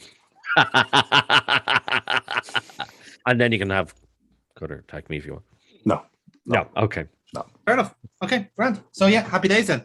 And that's the end of that match. And again, the commentators will sign off the segment going, well, like I said, it's sometimes hard to tell which one is the more demented, but they certainly give themselves strong competition in that regard. But the anticipation just keeps building for this match between Midas and James Rage. What on earth is going to happen in this contest? I shudder to think, but we'll have to wait and see until Dark Side to find out. And we fade to black for our next segment. Ladies and gentlemen, this next contest is scheduled for one fall. And it is the Future Wrestling National Championship match. The commentators will remind us again. Well, folks, obviously earlier on today, we saw the fascinating altercation between Jimmy Morris and Silver Fox. Jimmy Morris already quite busy as it is tonight, but obviously he's found himself into another championship match, this time against the national champion Silver Fox, back in winning ways. But now he has a very difficult challenge ahead of him, ahead of Jimmy Morris, who is very much on a run of form right now. Let's see how this goes. So indeed we will. First out will be the challenger, Mr. Jimmy Morris. Introducing first the challenger, weighing in at 227 pounds, from County Cork, Ireland, representing the Rose family. He is one half of the Future Wrestling Tag Team Champion, Jim E. Morris. I'm just gonna the whole family's gonna come down. We're gonna be, shaking hands, being buddy. We're gonna get in the ring. I'm gonna stand in the ring and put the belt up, and let the Randy Orton fucking thing again come down. Sparks. Yeah. Yeah, Sparks. Just sparking behind you, Yes. like a Gilbert fucking entrance. No. That could be for you though. Imagine he convinced Fred Rose to just hold the sparklers right behind him. Just at the back going like that. I'm just happy to be here. And yeah, then I just left tell the rest of the lads that I don't need you. I have this to myself. And then I'll kind of just tap my waistband by going, I have a plan. It's fine. Oh, what have I done? They have a Morris, I'm saying this now, okay? You use it for this match, that's fine, okay? After this match, I want the fucking things back. And clean, by the way. Not down the fucking trunks. I'll give him back in your hospital bed when James. No, you fucking won't. No, you won't. You interrupted me a few weeks ago. I'll put it, no, you I'll fucking put it won't. in a lovely if you box. want me to interfere in this I'm not going to stop I'll talking fucking because you're annoying. I'll fucking interfere in this match. I'll cost you the championship. I'll take that fucking belt. I'll smash your fucking balls with it. You'll give me the fucking brass knucks back. That's what you're going to do. No. Isn't it ironic that Jimmy Morris is stealing gimmicks from fucking Jerry Soule? Like, the man literally cannot stop. He's a fucking klepto. Like, Yeah. holy shit. Like, It's his fault for dropping him. Not my fault. oh, don't You you drop drop him. Corker me? Like, you're the one stealing fucking character traits here, all right? What are you going to do? Wear a French coat? It's That's my working. fucking gimmick. It's working for me. I've already got one belt. I might as well rob another one. That's fair. You have a chance. Don't fuck it up. Incidentally, speaking of, and his opponent, weighing in at 197 pounds, he is the reigning future national champion, Silver Fox. So I step out on the curtain and step through the curtain onto the stage, looking around, have my new shiny belt, and obviously, like, I'm just taking it in with the crowd. But I take a couple steps on the stage at the top of the ramp. But behind me, step out Michaela Joyce and Joshua Delaney. Oh, interesting. Walk up beside me. I was a big enough man to not have anyone in the ring with me, but he still needs someone. Shut up. Anyway. Wasn't finished. I like interrupting people, but it's just no fun when it's not Jerry Yardone. Jonathan, can I take a vote on something? Get to put the tape over Aaron's mouth. No, God, no. Tape is a good look. We need a muzzle. Muzzle. Muzzle. I'll see if you have a budget in the muzzle. Is it I'll just pay for it myself. I don't care about budgets. I'll pay for it. No, I'll give Amy a shout. She'll have one spare. So it's fine. A big, one of those big studded ones, you know, that makes it look like he's I've seen somebody's the leather bitch. ones. Like, Yeah. yeah. Another one for the big doggos. Yeah, another one. So, Yeah. is it a ghost? The fuck? I don't remember saying Amy's name 3 times.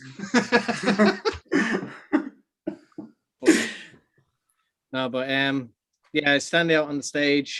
Joshua Delaney and Michaela Joyce join me on the stage, but I look at both of them, and basically, like, I just extend my arm out, I give them both a fist bump, but they end up walking back, and I walk down to the ring.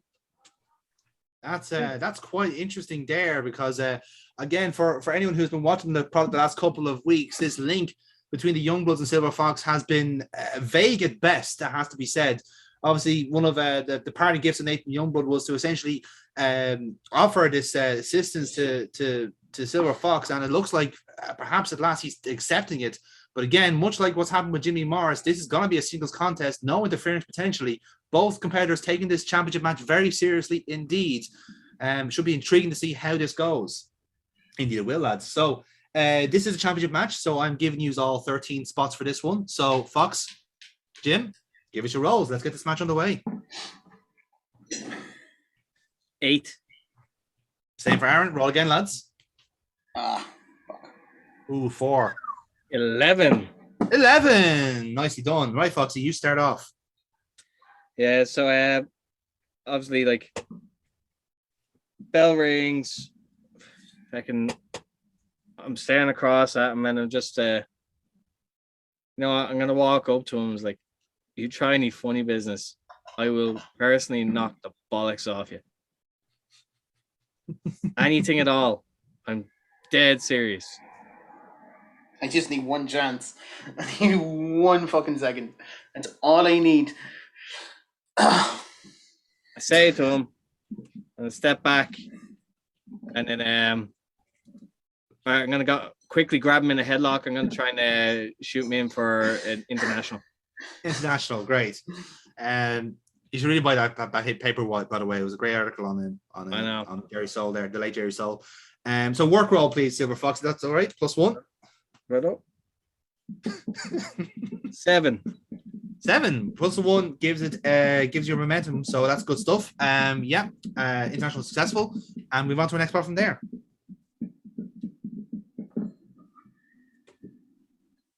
8 for Jimmy Morris. 7. 7. Okay, Aaron, you have a right to reply.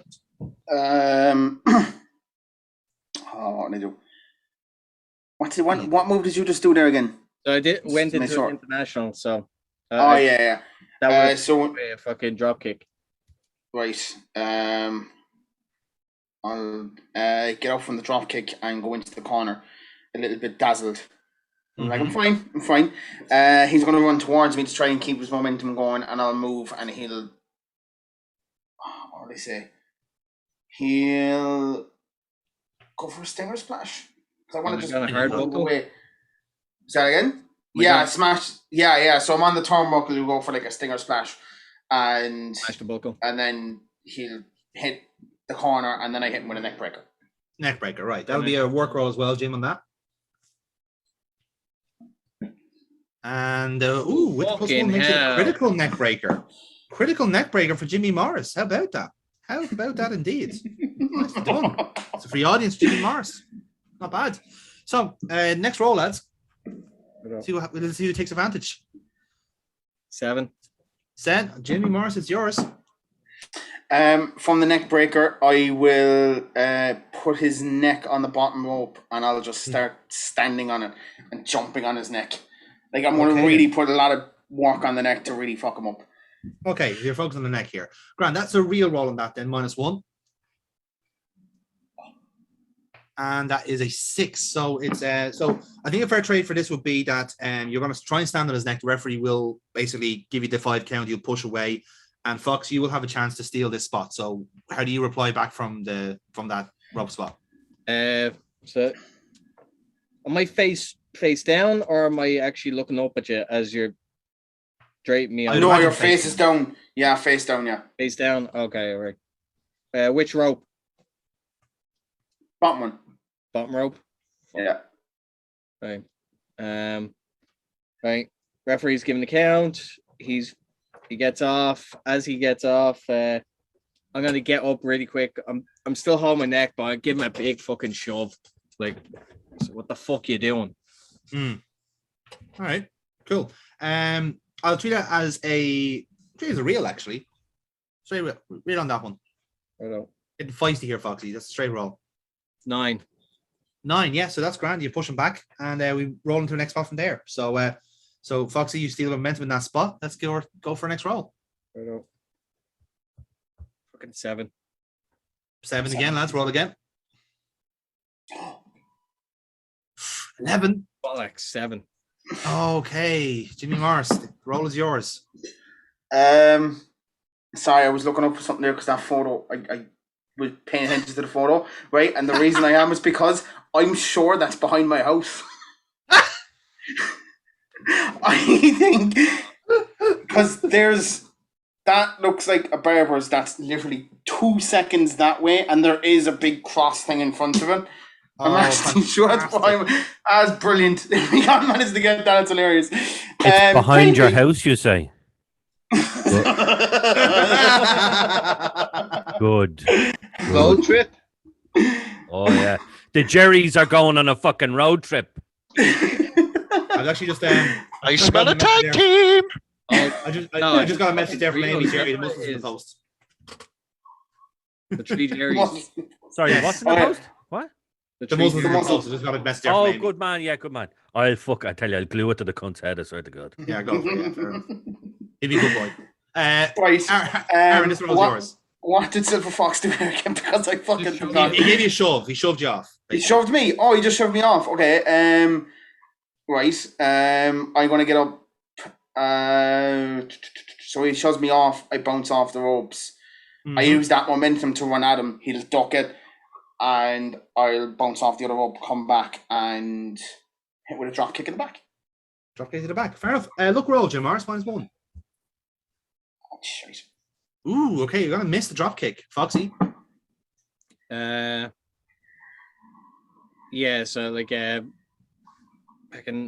duck the line, he hits the rope, he goes for the drop kick, I sidestep it. I'm gonna quickly hit the rope and I'm gonna go for a big flip senton onto him. Flip senton, okay. Same again to you, -1 look. Right. Get in there, well, fucking 9. 9. So you do steal the momentum again. The winning machine, Foxy, is starting to come back here, lads. Stealing momentum left, right, and center. So again, next spot, lads. See who takes the roll. 5. And 4. 4. Jim, it's yours. Ooh, I know. I wasn't expecting either. Right, I'm gonna the fear on everyone's faces. I'm gonna go out of the ring and compose myself as to what's happening. And then let him follow me and do all reliable when I can't come up with anything in like good. Let him follow me. He slides in. I start booting him on the back. Okay, fair enough. Yeah, that'll be a real roll on that, Jim, which is a -1. It's a 6. So again, same again in this situation where like you make the kind of the boots happen first of all, but Fox is going to take basically initiative from that. So you get it initially, but Fox is going to overpower. So how do you want to do that, Foxy? So basically, like I slide in, he gets the boot. Is it? Is that the way you're doing? Yeah. So yeah, you're gonna come out. I'll run around. I'll go back in, and then you slide in, and I start booting you on your back. Okay, fine. Because I would have said that like if that's the case, I'll chase you around. You slide in, go for the boot. I'll fucking duck back out. You miss the fucking boot, and I slide in and hit the rope. And what kind of movie you looking for from that? Then, or you just want to hit the rope? Gonna hit the rope. I'm gonna come back and I'm gonna give big jumping lariat. Jumping lariat. Okay, again another look roll, Foxy. -1 on that. 8. 8. So yeah, with the -1 makes it work. So flying lariat successful to Jimmy Morris. Foxy stealing your rolls here, Aaron. Seems to be the theme of the match so far. But let's see, can you do one better with this next roll? 8. 9. 9. Foxy gets it this time. Okay, you're in control this time, Foxy. Right, lariat. That's after knocking him down. I pick him up, send him in the ropes. So I'm gonna charge in. I'm gonna go for the knee bulldog combo. Knee bulldog combo. Right, that is a look roll, Foxy. -1. 9, but -1, so it's an 8. Yeah, that is an 8, and it is successful. So bulldog combo successful. Next spot, lads, on that one. 8. Jim Morris rolled 10. So Jim, what have you got for us? I'm gonna start climbing up on the ropes and telling the referee he can't touch me. I'm on the ropes. Because of course. I'll then. Oh, I know what I'll do. I'll push the referee out of the way while he's sort of like been thrown dramatically to the side. I'm just going to use that momentum to just poke him in the eyes. Him in the eyes. Right, that is a real roll, Jim Morris, because you don't have any heel momentum to spend. You know, you could have just done that anyway without involving the ref. It's because I'm a prick. Yeah, he's a prick. I thought we already established that, Foxy. I was trying to be nice. So, poke in the eye successful, and you get some momentum. But see, out of that. the thing is as well, right? If I did it straight away, you might have seen something coming. Whereas if I push the rest out of the way, you're kind of distracted for just that second. And then I know. Yeah. He's just worried about the referee. That's all. He's just upset about the referee. So yeah. With that, then, guys, we're at the halfway mark of the match. So give us your next rolls. 9, 11. 11, Foxy. Right. How do you recover from your eye being poked?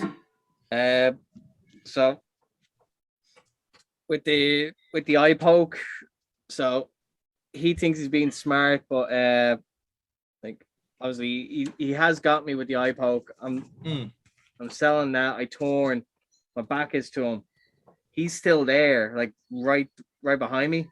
Yeah. So I'm looking. Referee's not looking. So I fucking flick him in the dick. Oh, okay. That's interesting. All right. I like your style, kid. I will spend 2 momentum to do it because that is a heel move. So this is a +2 roll to kick him in the dick. It's a flick, not a kick. Still no. Which is arguably worse because they're slow burners. Yes, Yeah, they are slow burners. Yeah. Yeah. That's the point. So 8. +2 makes it 10, and that is successful. So let's spot a flick in the dick. So when the referee turns around, he just sees both of us just like. Well, as comical as this looks, folks, I think it's important to remember that Silver Fox, if he does need to play dirty, he can. Certainly, perhaps he has remembered 1 or 2 lessons that Rob Midas taught him during his tutelage. But as you said, like he's not he's not willing to. He's definitely not shy of putting into those bag of tricks if he needs to. And we leave it there. So, guys, next roll with that, please. 9. 8. Foxy, you take advantage on the dick flick. Which arguably probably would make sense because let's be honest, a dick flick is going to really cripple me. Yeah.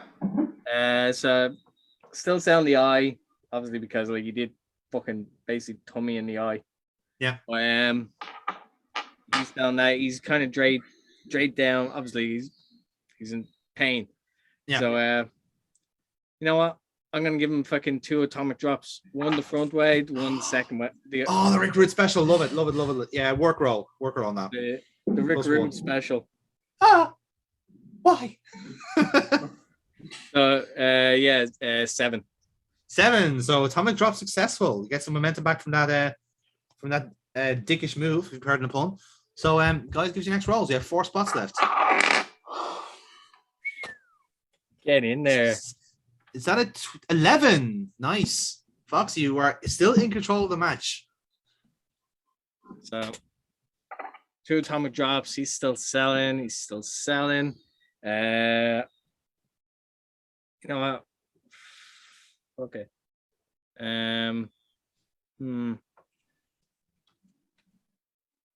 What I'm gonna do is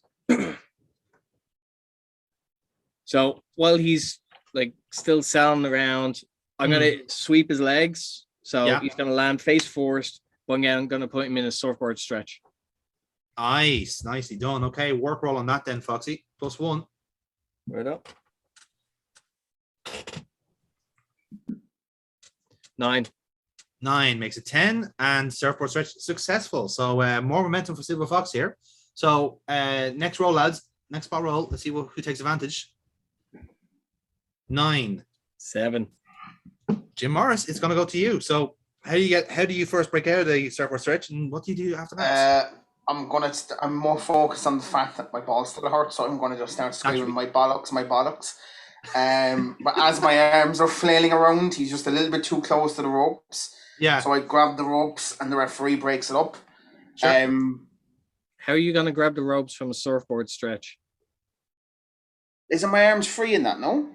No. Or am I thinking of the? Oh shit! I've swept your legs. I've hooked your legs in with mine, and I've grabbed your arms. So I'm basically. Oh shit! Yeah. Fuck! How do we get out of this then? I've made it really difficult for you. You have.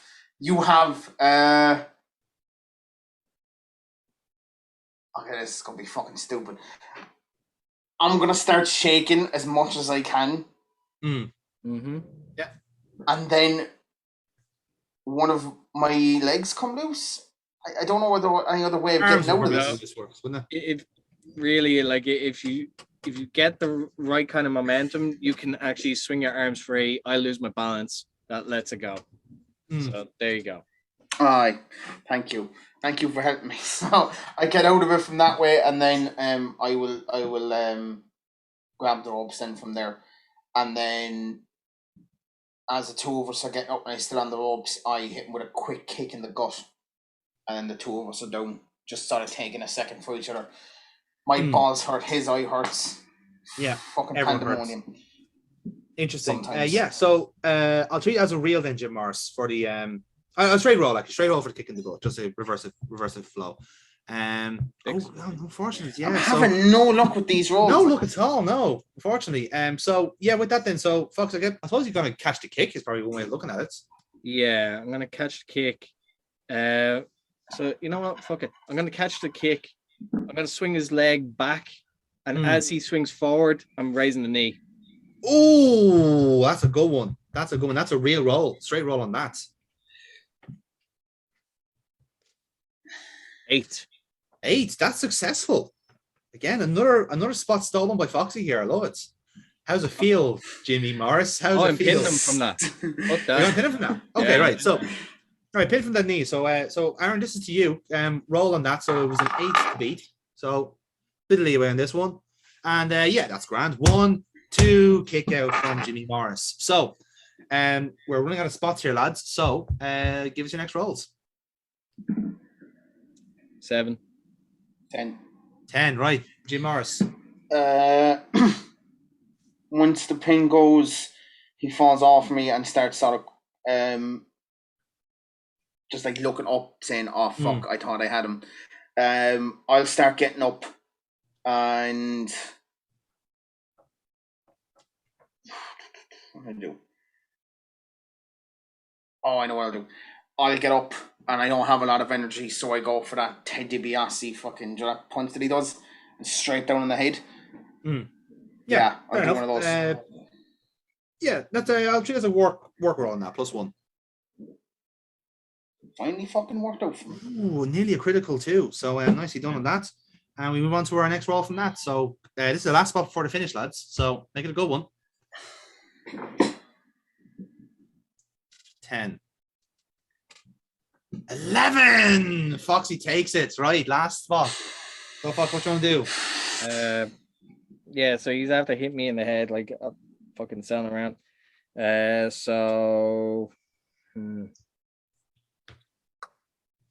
now have I been? Was I on the ground when you hit me with this, or was it? Yeah, do you know Ted DiBiase thing where he has his fist up and just kind of falls down in the head? Oh yeah, so I'm on the ground. Yeah. So yeah. So what I'll do is I will feed to a corner. He'll come in.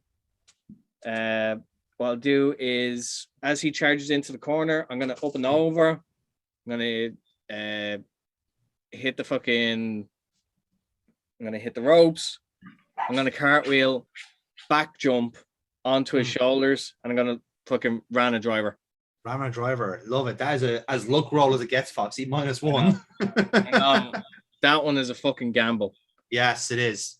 It is for sure. And it fucking pays off with 9. Beautiful. That is it. Nicely done, Foxy. So, we roll into our finishes here. So, Foxy, you're on the ascendancy. So, what would you like to do for your finish? From the Rana driver. Rana driver. While he's stumbling up, I'm gonna fucking go for a silver line. And you hit him with the silver lining. Fair enough. Jimmy Morris, how about yourself? He gets me up for that, I suppose, but I push him away and bounce off the ropes and just hit him with a really stiff clothesline. You're gonna go for Larry again. Yeah. Yeah. Okay. Yeah. Because that was the one you won with the title, the Rose Games with. So that makes sense. So we're going for Larry again. Right then. So momentum wise, Silver Fox, you're on 8. Jim Morris, you're on 2.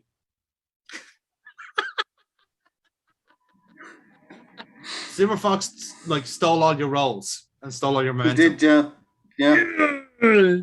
Irony. So, Jim Morris, you will set the pace. This will be. I'm assuming you're spending momentum on this one, lads. Yeah, you're going on this one. Obviously. Good. I have a fucking choice. No matter what I roll here, I feel like I'm going to lose. Excellent. So, what's your roll? So, what's your roll?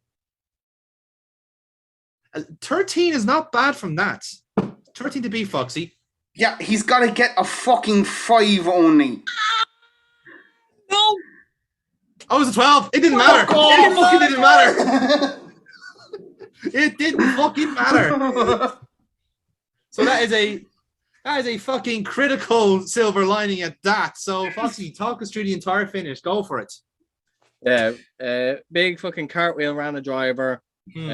Stumbles up, I'm Gene up, and as he feeds up, hook him in, big fucking with fucking oomph. Like proper fucking up, spin around, and drive him down. With beautiful a hook as he lands.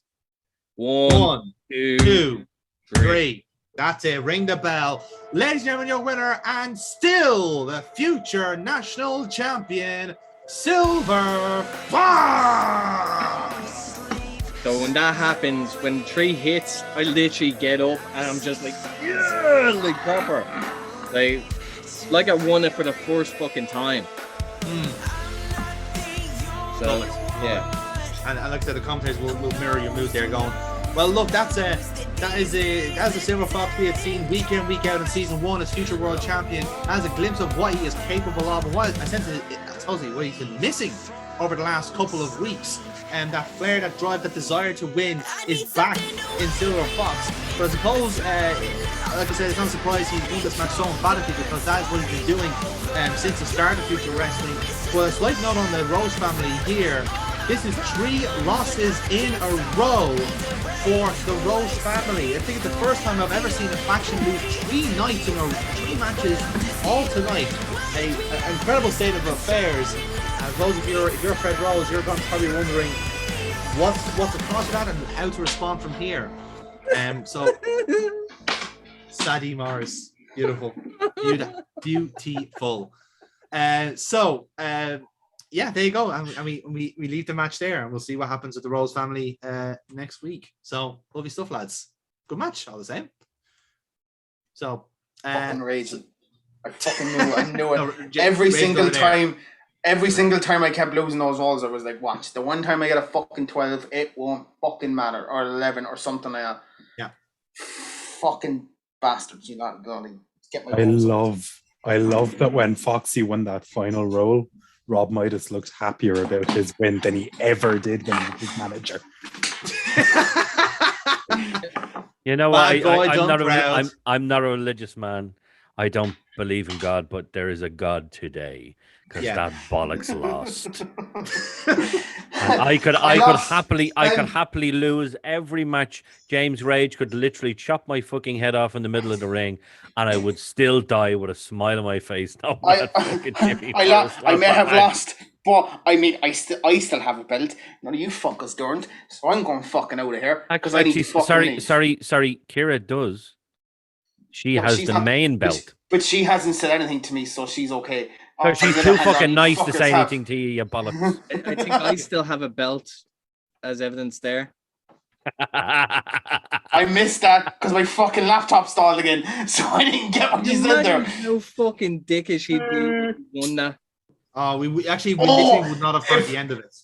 If I won that, Jesus Christ, that would have been fucking hilarious. I would have said I'd go around going Jimmy 2 belts. I wouldn't have stopped. That would have been my name. I would have fucking. I wouldn't have that could have given easily folded Future Wrestling if that happened. Like, you know, that could have easily like cracked us in. You would have been like the fucking David Arquette of Future Wrestling. Everyone would have walked. Yeah.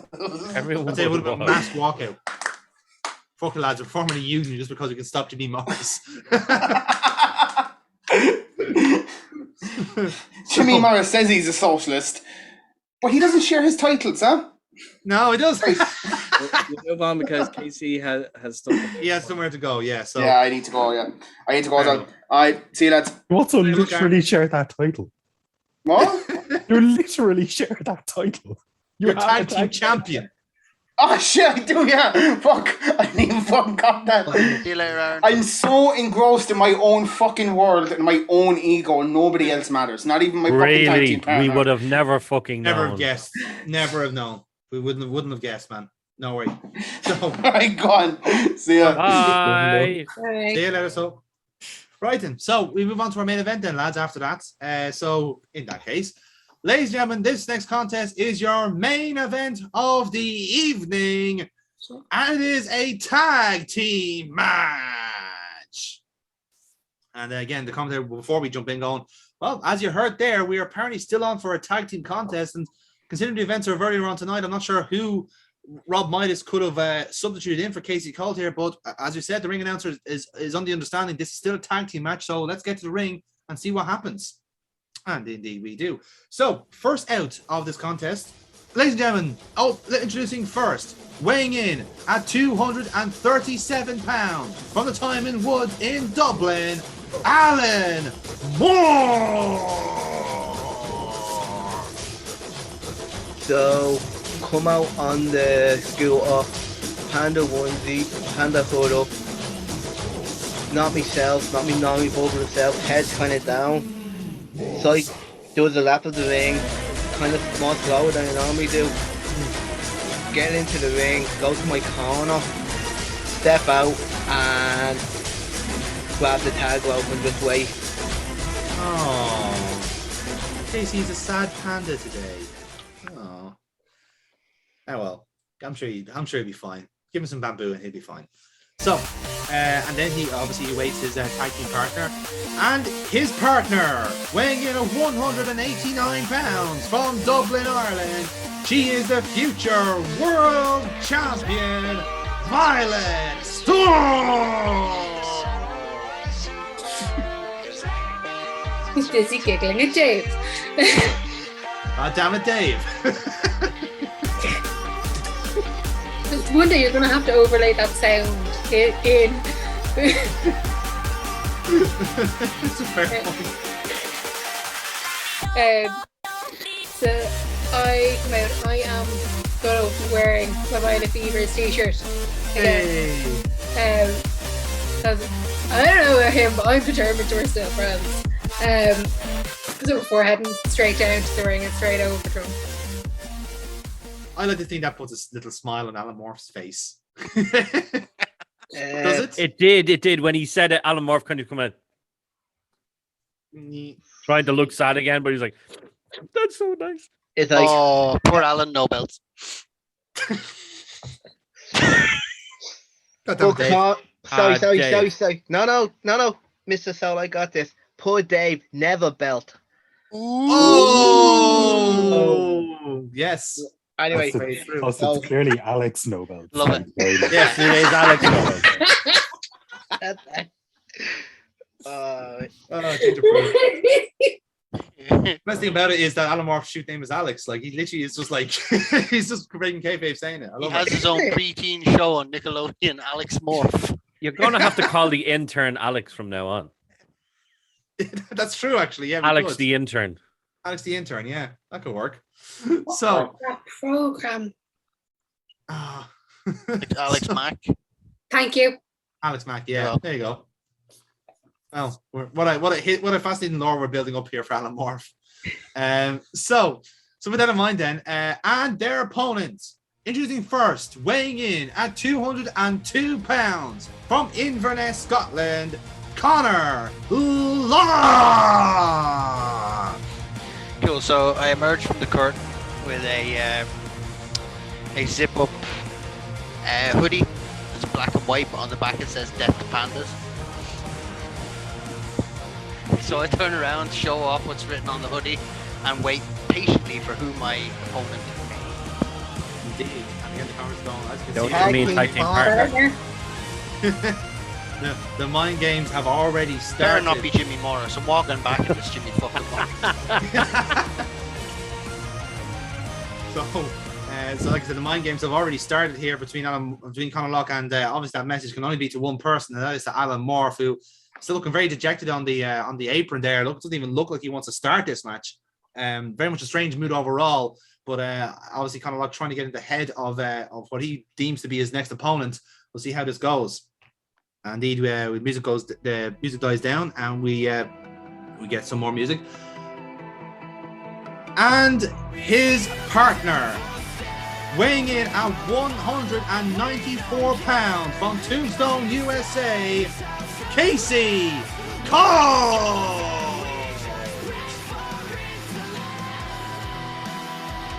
Casey Colt. Maybe Jimmy Morris. And then another music hits instead of Rob Midas.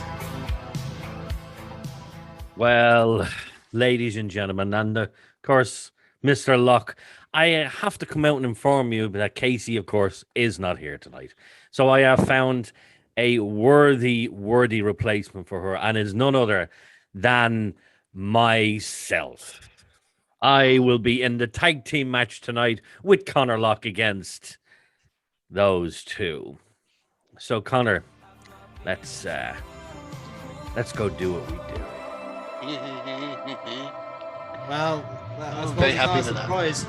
It's not a surprise at all that Rob Midas has taken a piece of the action here. Again, it's been noticed several times during the show. The Casey Call is not here tonight, and I suppose the other substitute, if you like it, from Rob Midas is not available either. But the key thing here is, I suppose, he doesn't care. He wants to, I suppose, get himself into ring shape for the match against James Rage, and go up against the future world champion, the former champion, and someone who's on red hot form in Conor Locke will certainly do that. And that is your main event for tonight, folks. Rob Midas is going to be in this tag team contest, teaming up with Conor Locke. Intriguing stuff, lads. So, with that in mind, lads, this is a tag team match. So, I'm giving you 12 spots altogether for your main event. So, either teams, you want to collaborate? Who wants to start off? I get the feeling, Alan, you're staying out of this one, are you? Or you want to go jump in? Which way do you want to do it? Let the champ do what she does best. Win. Fair enough. Fair enough. So, Violet, you're starting. Dave, Rob, who's starting on your side? I'm gonna let Dave go first. Okay. Interesting, right? Then, so this first roll will between Kira and Dave. Then, so guys, give us your rolls. 10. 10 and 7. Connor, you start off. Right. So before I actually start the action, I take the hoodie off and I kind of drape it on the corner of just on our corner, back to front, obviously showing off the slogan. So I drape it on the corner on the turnbuckle, and then just go for the shoot, stiff clothesline on Violet Storm. Clothesline, right? Interesting. I will, since you're going for a stiff one, I will go for. I'll go for a rear roll on that. Actually, it'll be power roll because you're going for a power discus move. So it'll be straight roll on that. Straight move. 8. Successful. So power move successful for Conor Locke. And we want to the next one from there. So Connor, you're in the ascendancy. Are you staying in or are you tagging out? I'm tagging out. Bringing in Mr. Midas. Midas. Okay. So Kira, I presume you're staying in for this one. Is Morph even anywhere interested? I don't know. He doesn't seem to be in the. Come on, Morph. Jerry versus Jerry. Come on. You know it. It makes sense. Come on. No. Not yet. Okay. Not giving up just yet. Interesting. Right, then, so we're getting our first time match here, lads. Violet Storm versus Rob Midas. Guys, give us your rolls. See what happens. 10. Good roll. 5. Ooh, Rob, okay. you take advantage here. What do you want to do? Okay. How did we leave things off there? So I had clotheslined Violet Storm and then tagged you in. Okay. Okay, I'm gonna take an arm because I'm gonna work Violet's arm. Okay. So let me see. How am I gonna do this?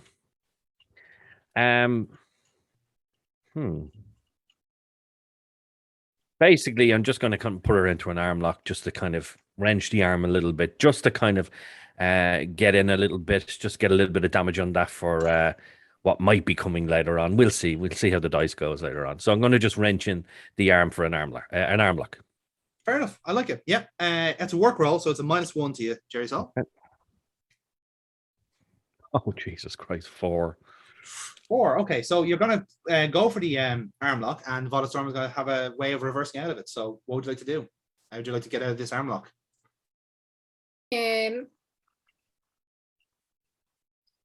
So if I'm only kind of like feeding up, so I haven't gotten back to standing while he's grabbing my arm, can I use my momentum to kind of roll forward and pull him with me? Sure. We can go about that way. Sounds good, yeah. If that's all you want to do, then that'll be just a work roll +1. And successful. So Violet Storm steals the momentum. Nicely done. We move on to our next part from there. So lads, it's a chance for tag out from either side. Violet, are you staying in? I'm looking at Alan Morph. He's waiting for the hot tag. He's waiting for the hot tag. You can see it. I think I'm staying in for now. I'm gonna stay. I'm gonna stay in as well. Oh. Right, very good. So this is between Violet and Rob again. So guys, give us your rolls. Fucking dice. 6. Sorry, 1 second. Dice, fucking dice, fucking Oh, dice. 4. So, 4. Violet. Violet, it's yours. Okay. So say we've both fed up because I've looked over to see if Alan Morph has gone for the tag. I want to go then for drop toe into the figure 4. Figure 4. All right, interesting. That's a work roll +1. Ouch. Ouch indeed. Ouch. Jesus. You can Ouch finish it. indeed. You should finish Critical it now. figure 4.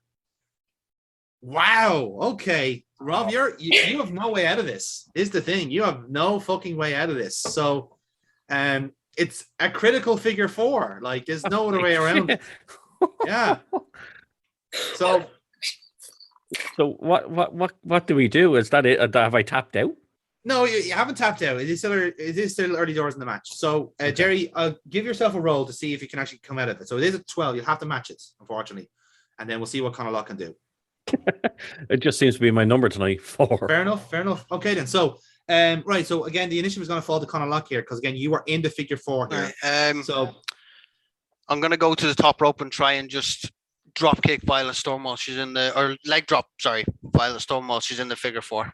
okay, fair enough. Right. So Can I cut him off at the pass then? As soon as I see him go up, like. well, you know what? Let's see how this plays out. Right. Let's see how this plays out because again, we have Violet Storm in the figure 4 here. Rob might again because of the critical and Jerry can't answer. He is locked into the figure 4. He is not going anywhere. So it's up to Conor Lock here to try and break it out. Right. So Conor, it'll be a look roll. Because I'm going to treat this as the next spot anyway, because again, fucking Violet Storm just got that spot. It's fair to say. So Conor Lock, you are going to try and help Violet Storm or Rob Midas out here. So look roll to see if you can drop kick Violet Storm, and if it's unsuccessful, then it's a 7. Okay, so you will actually drop kick Violet Storm here. But KC, write the reply. What do you want to do here? I'm trying to think.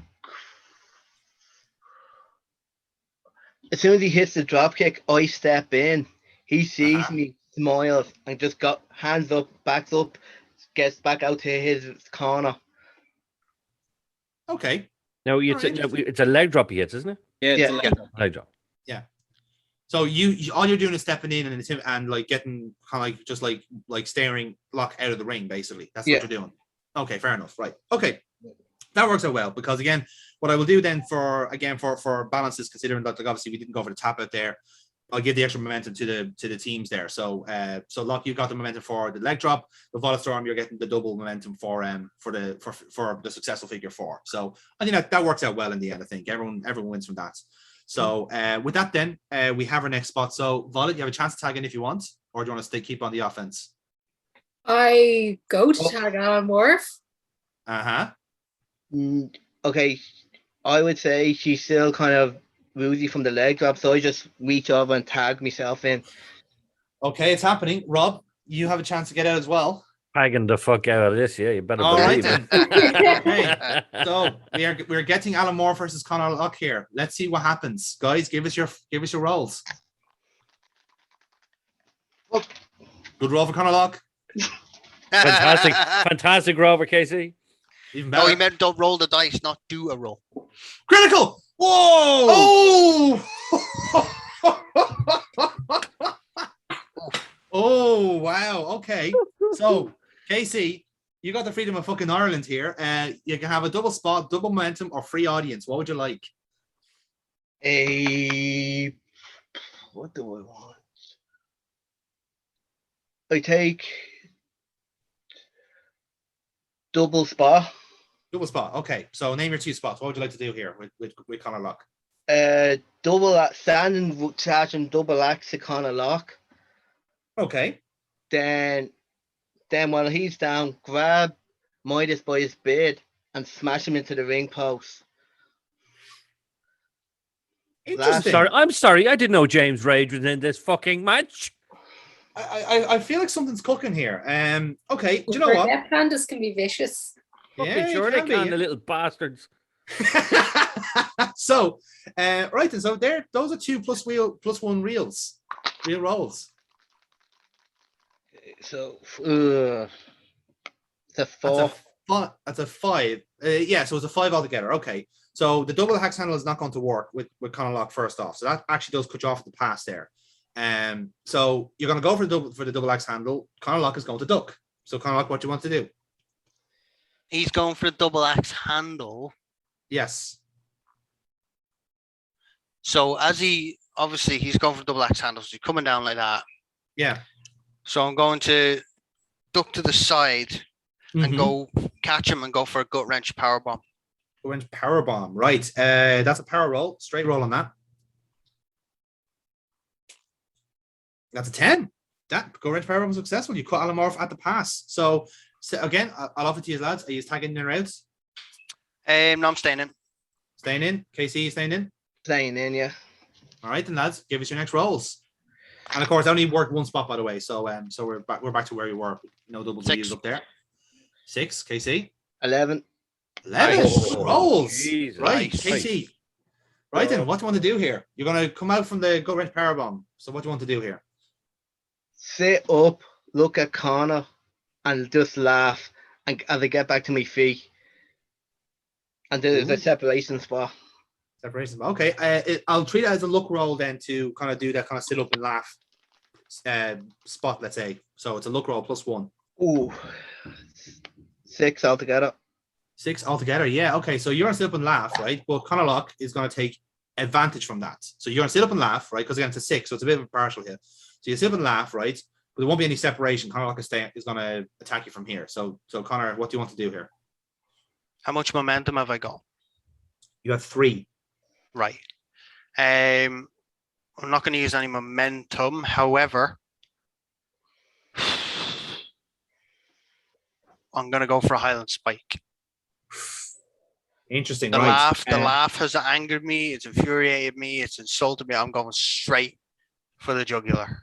Right. So this is a finisher. So it's a straight roll. Let's see how strong the finisher is. Okay.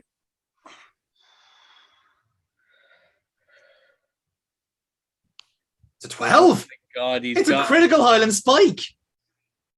Critical Highland Spike. Oh my days. Violet, you better get in there now. I was going to say the same rules going to apply here because this is still early on in the match. So KC, you have to answer the 12 with because I'm sure Conlock's going for the pin here.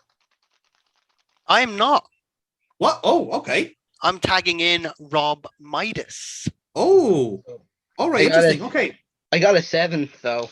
Oh, that's fair enough. Yeah. So okay, right. So you're tagging in Rob Midas. Now, Midas, you're tagged in. Casey, it's fair to say you're in for this next spot. So, okay. He took a critical finisher. Like, I suppose it's better than the pinfall, I suppose. So, guys, give us your rolls.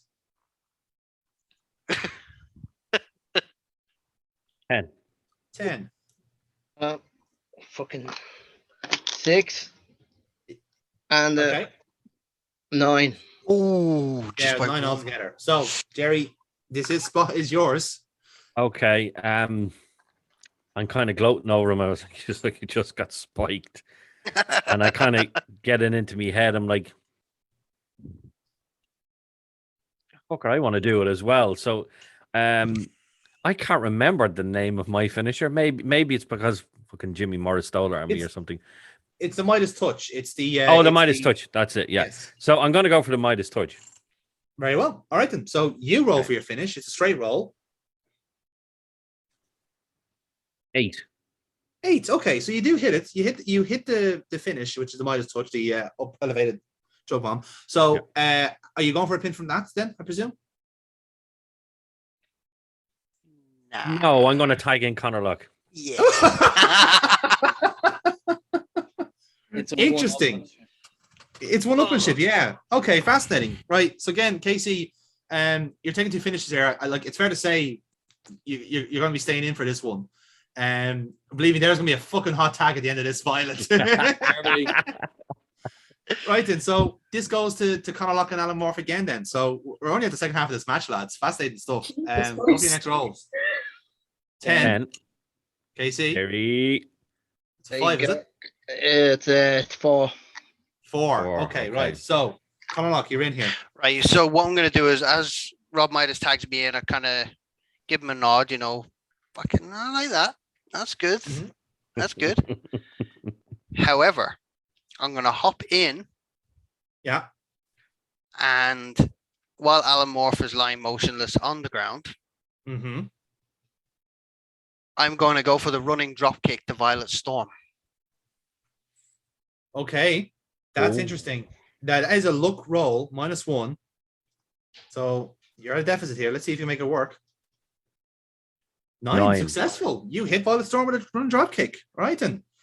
Interesting stuff here, lads. So we move on to our next spot from here. So Conor Locke, Rob Midas, where are you at with this one? You're staying in Dave, I presume.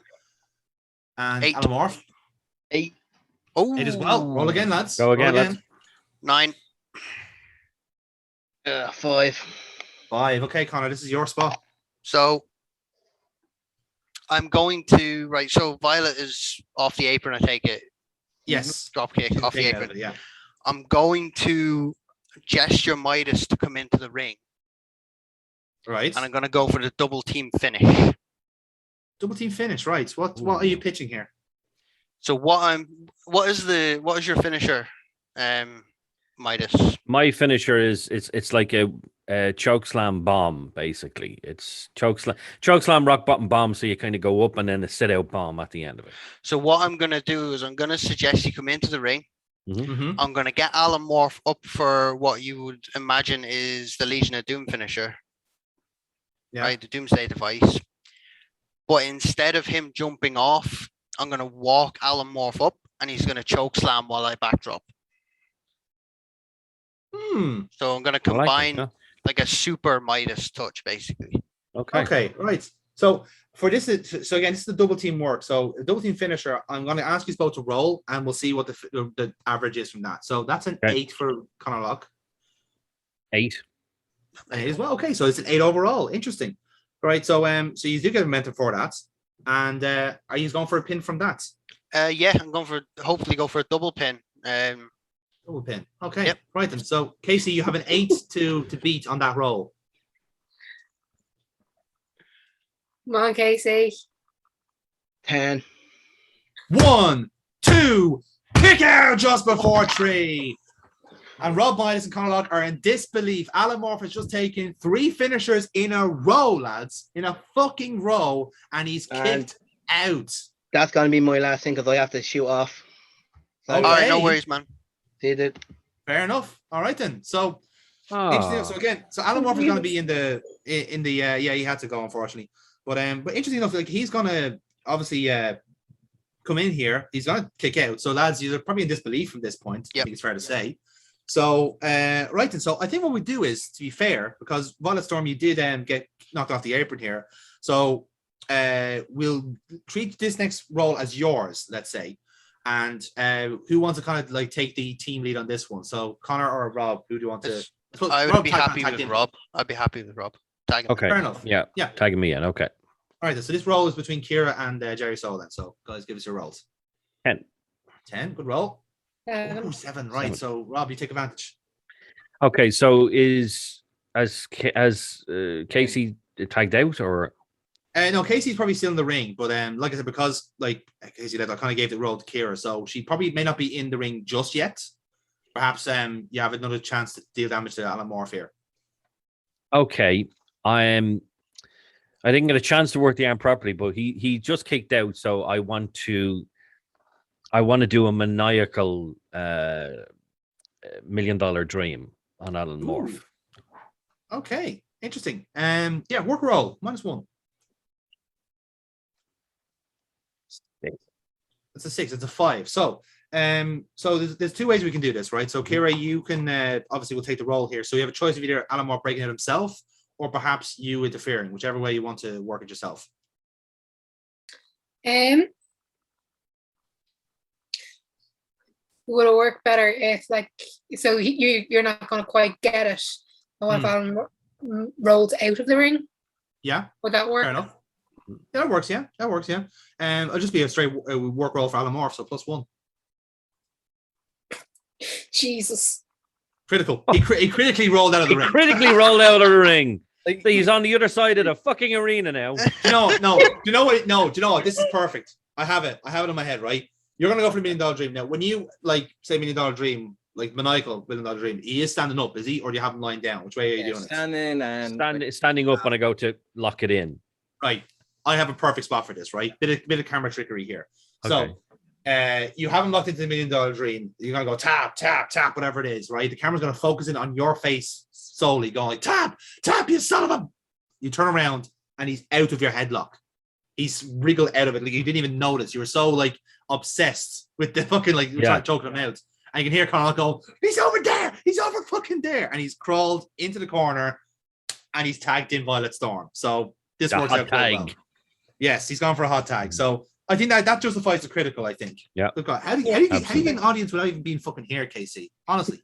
How the fuck does that work?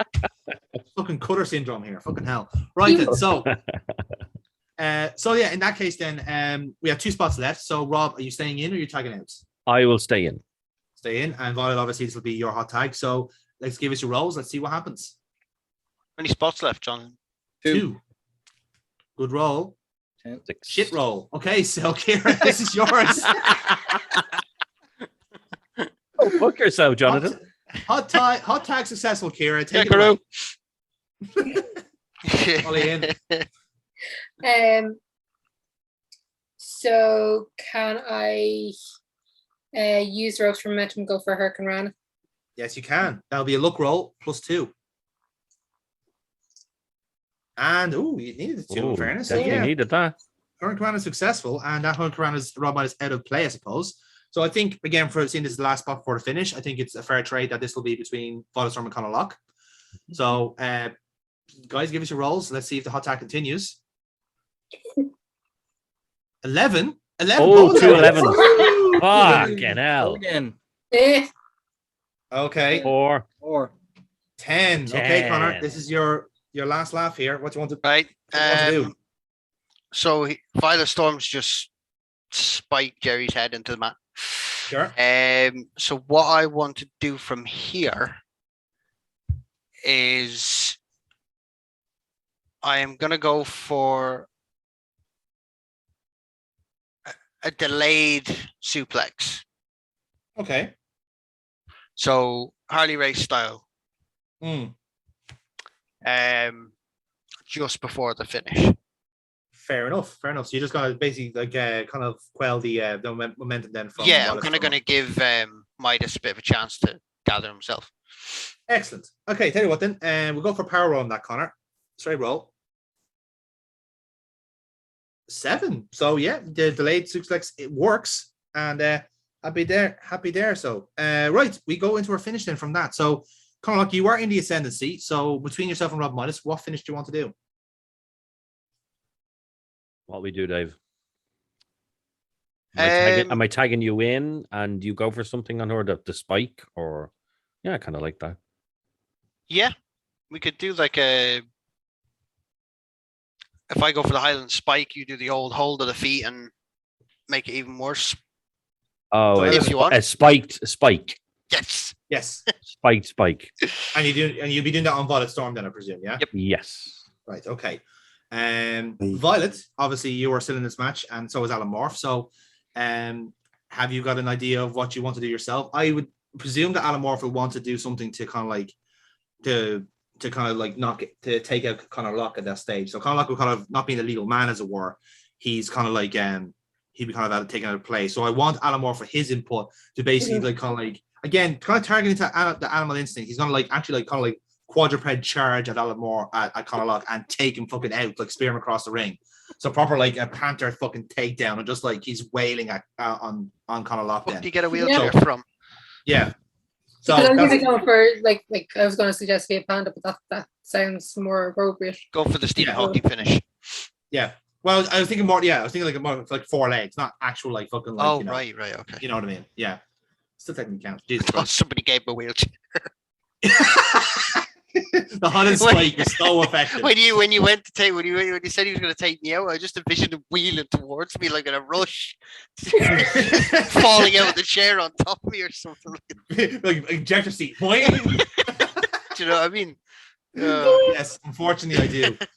He's So taking like 7 finishers. yeah. So I'll have him and Conor neutralized. So it leaves you and Rob Midas then. So Okay, so if Alan Morph's gone for Conor, then I would go for Storm Warning on Midas, which is the sharpshooter.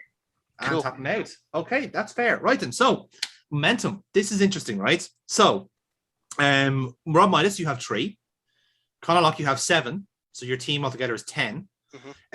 On the other side, Violet Storm, you have 5. Alan Morph has 3.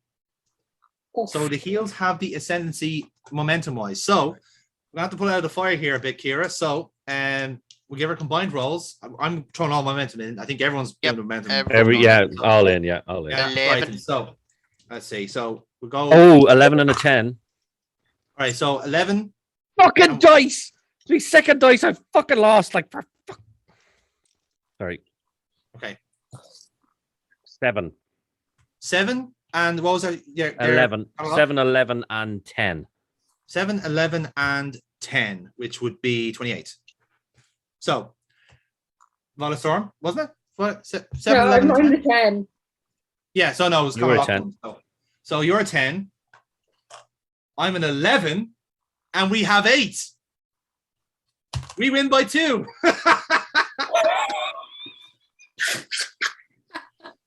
So what's going to happen is Alan Morph is going to get a spot. He's going to charge in, right? Again, Wheel in. He's going to charge in. Shut up, Dave. He's going to charge in again. I'd like the idea for there to be kind of like a quick change of costume. So he's not in like a panda like outfit. He's kind of in like something like kind of like jet black, as it were. And he charges in, and again the cameras go, "What the fuck was that?" And we're realizing, oh, it's Alan Morph, and like Conor is getting fucking pummeled out of it. And all the while, Rob Miles going, "What the fuck happened there?" Turns around. There's Violet Storm. Boom. Take it away from where, Kira. So yeah, just when he's distracted, just grab him and get him into the sharpshooter. Lindsay took the critical figure 4 earlier on. Same leg. Yeah, he's not lasting long in it. That's fair. Yeah, that's a fair shout. So yeah, fair enough. Then he'll tap out on that then. Ladies and gentlemen, your winners of this contest, the team of Violet Storm and Alan Moore, the Violet Beavers! So, from Alan Moore's side, I want him to be drawing Conor to the back. Violet Storm, take it away from here. I'm just look at Rob Myers and go, underestimated yet again.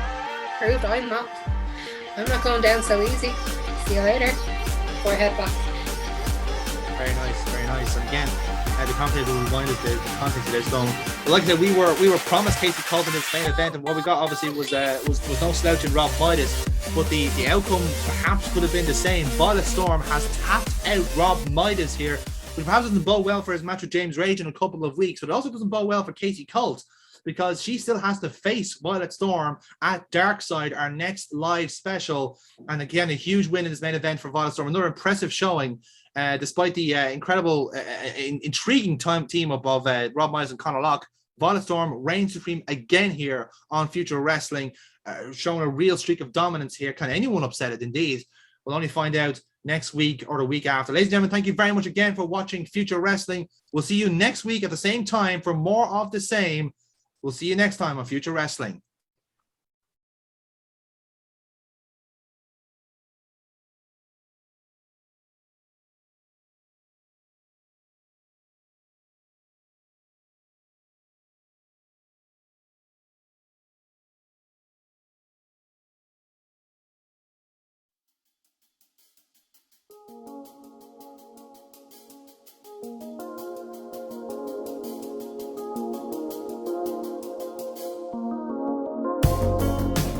Mr. Magby, you have a visitor. Oh, sure. Bring him in. Certainly. He's ready to see you now. Visiting hours end at 8 p.m. Thank you very much. Ah, Robert. Well, but isn't the hardcore legend Nathan Youngblood? Fancy seeing you here. Yeah. First time I've been in a hospital bed that did involve blood loss. Well, it's good to see your sense of humor wasn't surgically removed. I hope you like grapes. I didn't want to arrive empty-handed. I'll take anything that isn't hospital food, I guess. Now then, how are you doing, Nathan?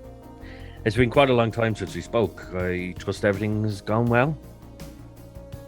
Yeah, I suppose. Like, I'm doing all right.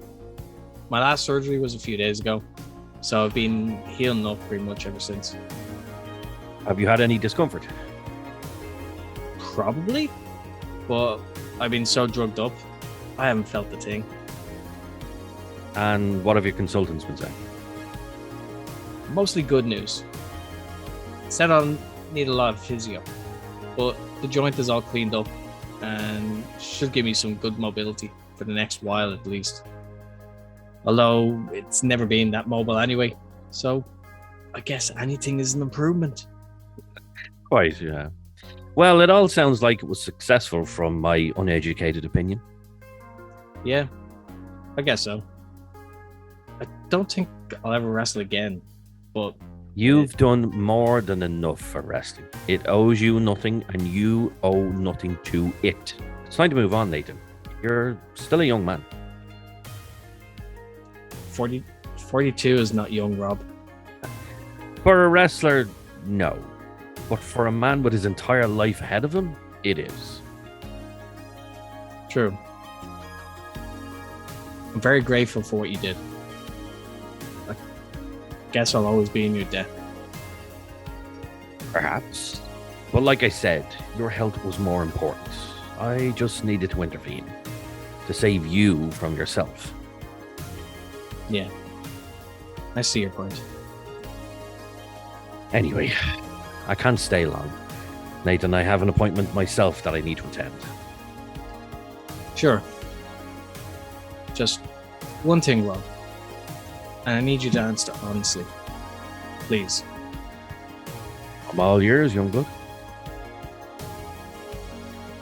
Are you really helping me as an act of generosity? Or have you got a different reason to do this? Is concern for your well-being not reason enough for you? Rob, I don't know you outside of Future Wrestling. And I've met thousands of people over my time, and I've never forgotten a face. So, unless you're someone who's waited all this time to say you've been a big fan of my work, or you're just... No, I'm sorry.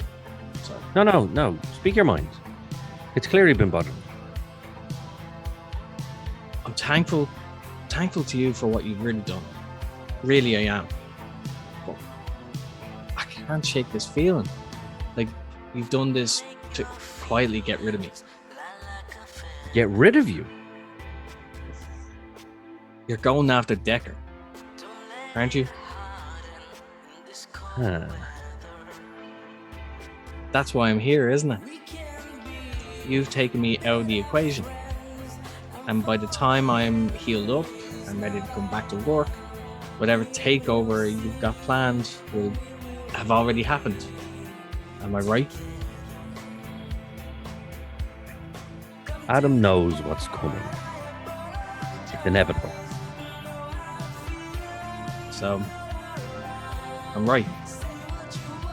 Which also means I'm in your pocket.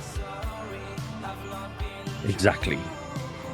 You've just jumped the fence with that new knee of yours. You should be thankful. Otherwise, you'd be in the firing line. And the next few months would be a lot more painful than one shoddy knee. Does he know? Does Decker know I've betrayed him? Betrayed? Nathan. Mark. This is so much bigger than just one man and his wrestling promotion. You are no longer involved in this, and you should be thankful of that. I've protected you from the war that's about to break out. Battle lines are being drawn, and I've made sure that you don't have to pick a side. Me being here means I have picked a side. Taken your money. Thrown away any credibility that I've ever had. Credibility? Mark, loyalty is a quaint little idea. Until you leave the circus and realize it's a pipe dream. I assure you of one thing. You won't be used as a weapon against Decker. You have my word on that. I ensure that you won't be involved in this. I would recommend to you that you enjoy the peace and quiet and be grateful that you're not in the trenches with the rest of them. I can never tell Adam, can I? I mean, he cut off Cyrus the same way once he heard he took your money. Cyrus Gold never took my money. He's an idiot whose ego flew too close to the sun. I have my own motives, and either way you cut it, future wrestling will be mine. It's only a matter of time. Can you at least promise me one thing? Name it. My little brother. I don't want him involved in any of this. He's not in a good place right now. And the quicker he gets out of it, the quicker his career gets back on track. I don't want you to look after him. Just make sure he's all right. Mark, you have my word that that Mike won't get caught up in this. You better fucking hold your end to this. I am, and have always been, a man of my word. We'll keep in touch, Mr. Youngblood.